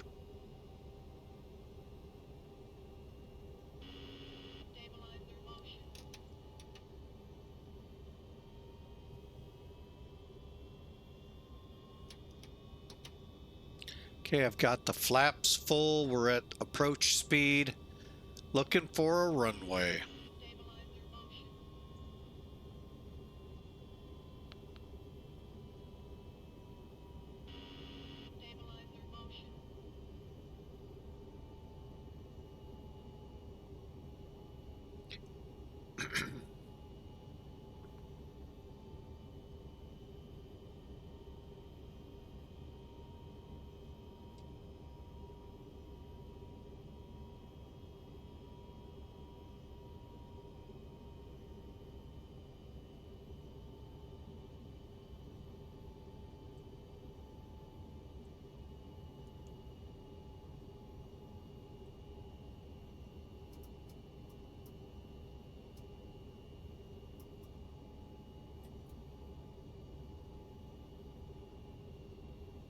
I got the runway. Let me see if I see it. I don't see it here. There it is. All right.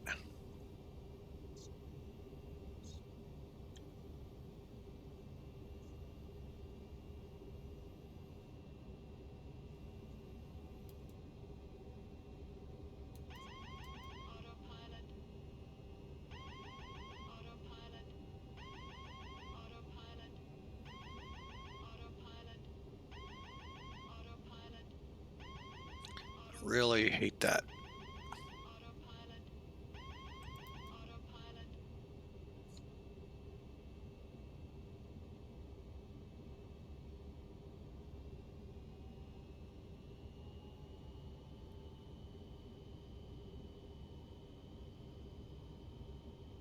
Again, no pappies on this runway, folks.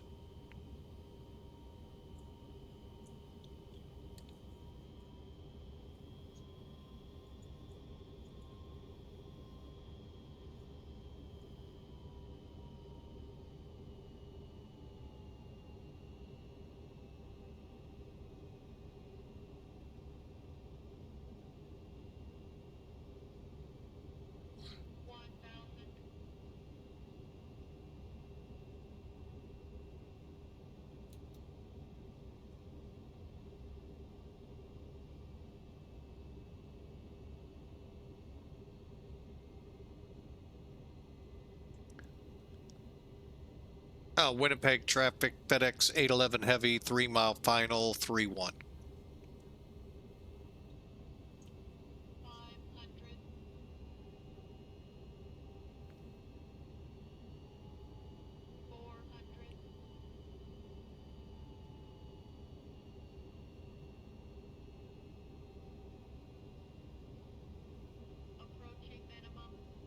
Landing.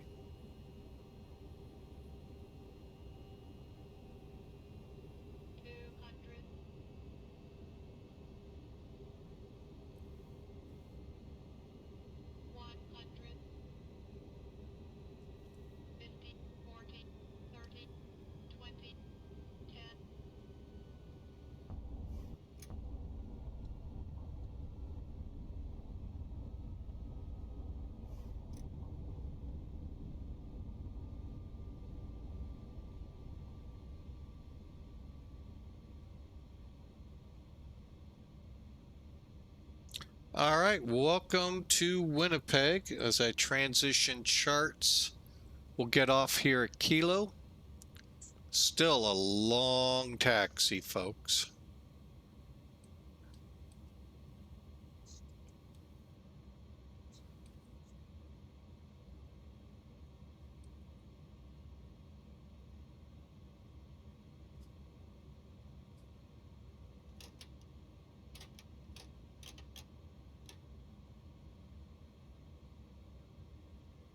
Winnipeg traffic, FedEx 811 heavy, off 3-1 to the cargo ramp.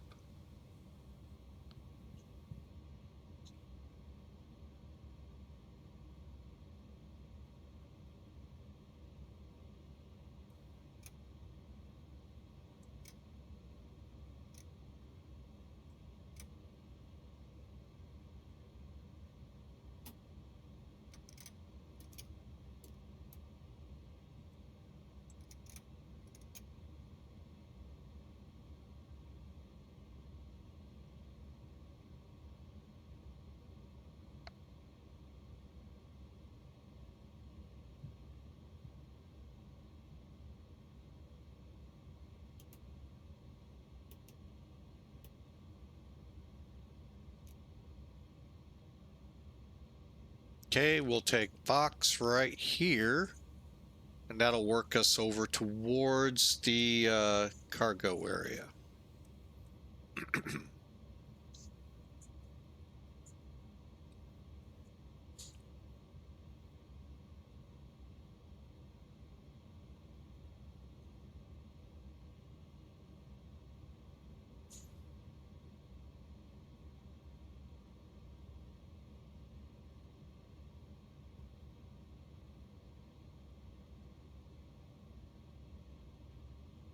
Don't know why they would need a de-icing area here in Canada.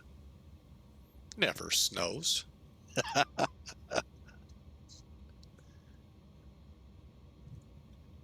right, let's kick the APU power on. All right, we can't see it real easy.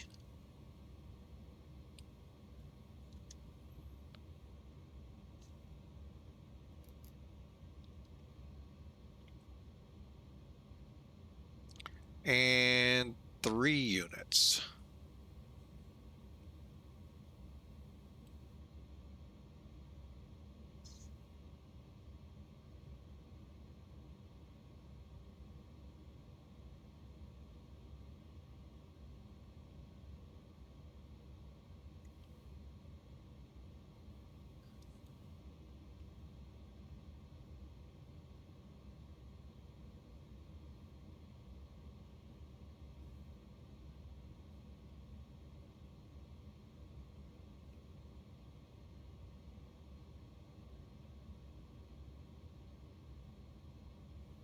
All right, and we'll go ahead, get these weather radars, at least up front here, turned off.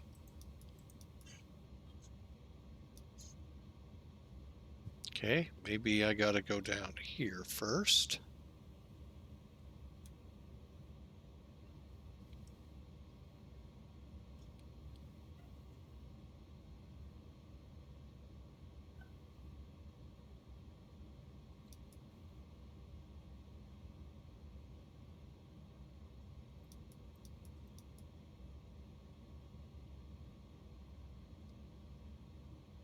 That's the one ramp that if this airplane was too big would park on.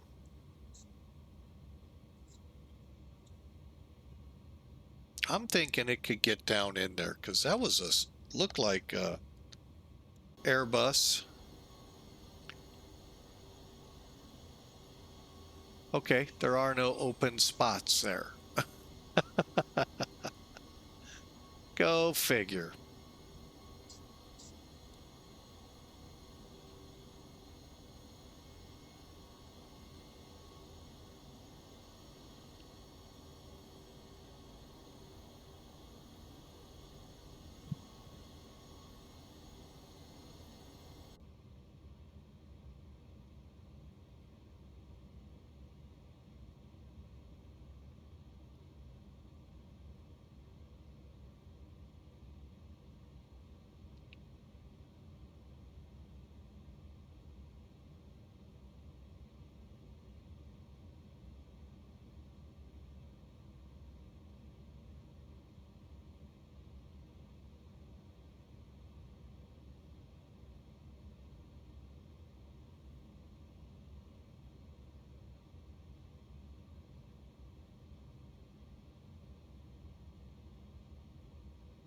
Canucks driving in front of a plane.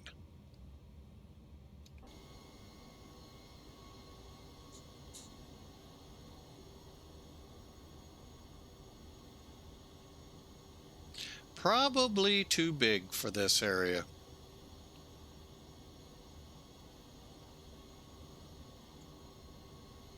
Yep, there went one light pole.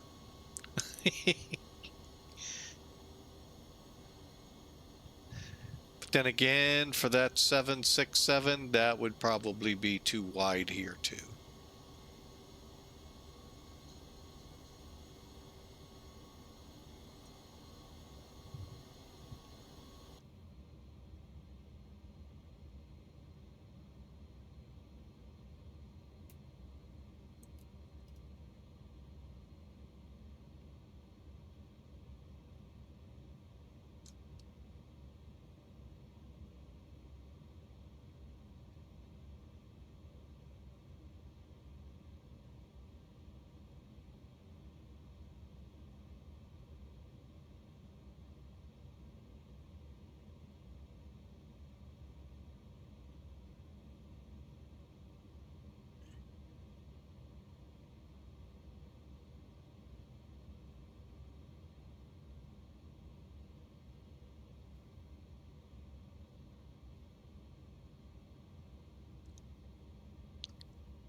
All right, folks, we're in the blocks. Welcome again to Winnipeg. Just making sure we're not moving. APU is on. I'm going to go ahead and throw the bleed on. Make sure it takes hold. And anti-ice tape trim, lights, fuel,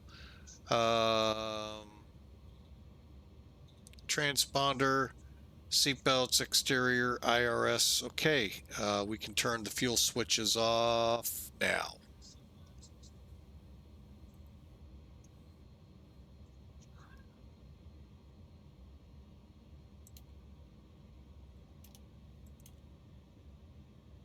Transponder to standby. And welcome in again to Winnipeg. Hope you all enjoyed the ride. Great time, great crowd today. We'll take a look here at everything.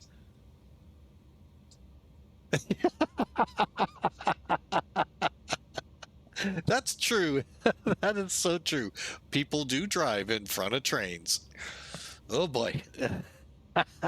And I'm not going to say it's only a four-wheeler issue. It's all-wheeler issue.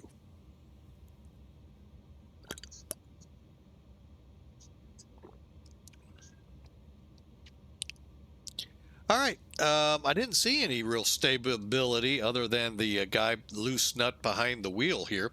But let's see. We're shut down. Let me turn some lights, make sure all of them are off. Beacons off. Defog's off. And let's get some chocks under this thing.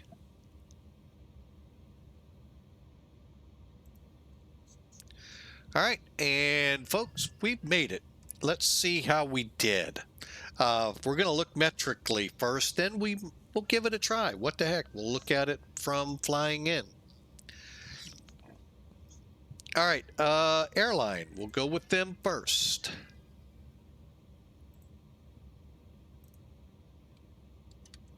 Hang on.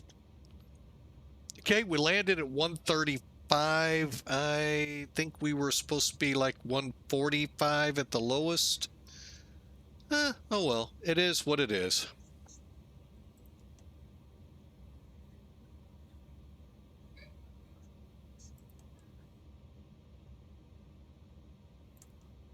Oh well, we'll use that. That's fine. So that's not bad. And they hit us at 424 feet a minute. Okay, I'll buy into that.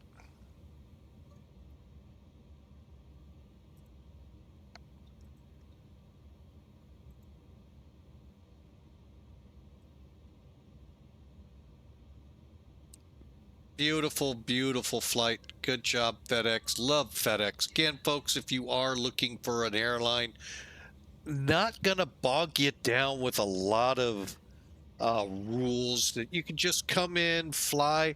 Granted, you're going to fly FedEx aircraft and livery, but they do have substitutions where there may not be one out there.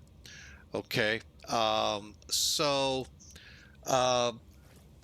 Great bunch of people here at FedEx Express Virtual. Links up there, www.fdxva.org. Check them out. I've been there like 7 years, and I really have never anything bad to say about them. Great technology. FS Acres 2, heavily modified by the guy behind the website, and modified that program. It is amazing what he's got going. So again, check them out if you're looking for a virtual airline. All right, so that took care of the Airline 424. Elevatech put us in at 417. Oh man, if you could see this picture, that's the MD-11 climb out. Oh well. And finally, the animal we use to go through all of this. And I'm going to be doing this kind of quick, folks. I can hear A little one getting a little rambunctious, that first officer. 441 feet as well, 1.9, so a little harder than what I thought, but overall a really nice run. There's what it looks like. We'll get a better run look at it here. Okay. Clicking in on the flight. There we go, from Denver all the way up. Great. Thank you, Denver Tower, which I believe was Nockrist. Thank you for the short taxi. Eight would have been doable. It's just a long way up there. But a great flight out of Denver here to Winnipeg. Let's get the quick details that you get from most of these kind of tracking programs. Just under 2 hours, 680 miles, 12,000, call it 200 kilograms of fuel, just under 2 G's. Had to wake the cargo up, folks. Come on, we got to get it off the plane. 441 feet a minute at 134. Let's see. I'm going to tell you, if it says I'm 20 feet off the center line, I'm going to smack it. Although I wasn't expecting that. All right, so we were 5 feet off the center line. I'll take that. 1,099 feet down the runway. Now, I know what it is. X-plane. Doesn't necessarily show the runway like you see it here. Right here's where those pads were, and I mean, we were touching down right there. So that's why. I was like, no way were we short. So anyway, beautiful landing. 5 feet off the center line, folks. This is a marvelous, marvelous flight. And a great bunch of people here. Also, before closing out here and doing these rewinds, I'm trying to figure out who won. I'm going to assume I didn't see anyone go around me, but they might have. Boo, uh-oh, rigged. That must have meant, yep, my 280 got it. Yeah, I was still way off, though. So, all right, let's give it a try. We're going to try and rewind this and see how we did. Oh, we forgot to come off VATSIM. Sorry about that, but that's what happens. At least with XPilot, I can't speak for the other clients. If you forget to disengage, disconnect from VATSIM, it does it for you. That was my bad. Sorry. All right, so let's take a look, shall we?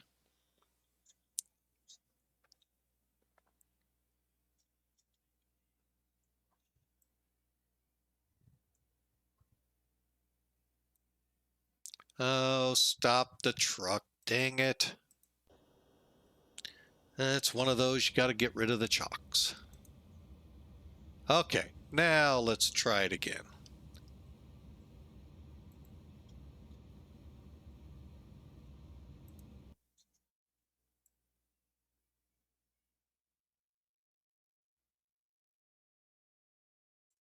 All right, it's a good starting point.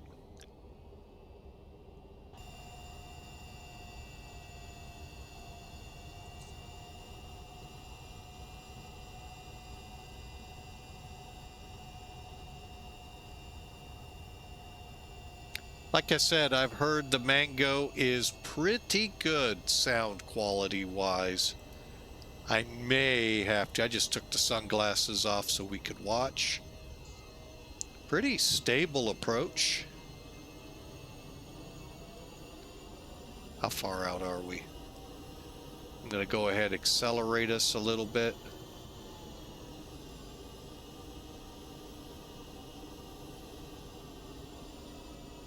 All right, see what I mean?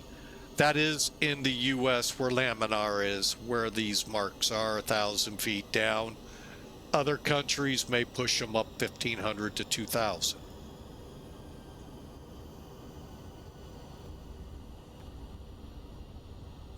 Wow. That was right on, folks.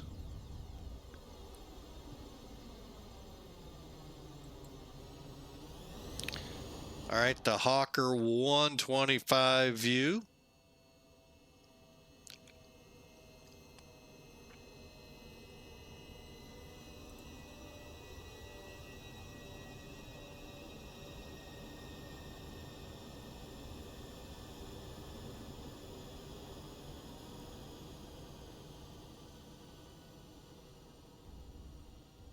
Not bad.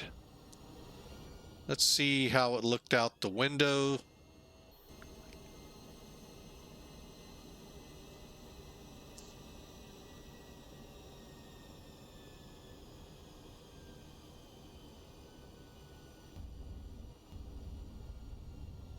Nice little thump in here.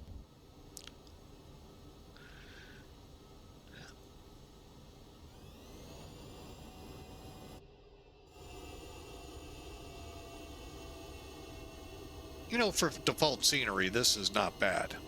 This is actually pretty doggone good.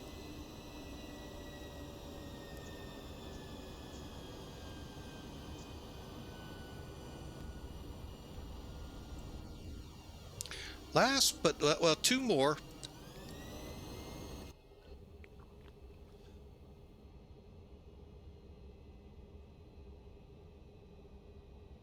See, I really did nail by the runway markings, not... Wow.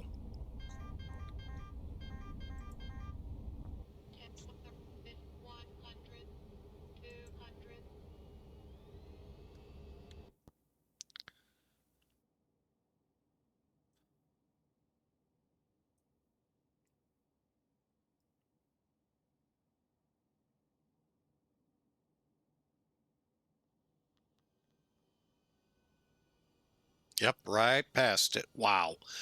Beautiful landing. Folks, what a great day of flying. Great time. Great chatting with you all. Not Chris, thank you for the follow and the great job down in Denver.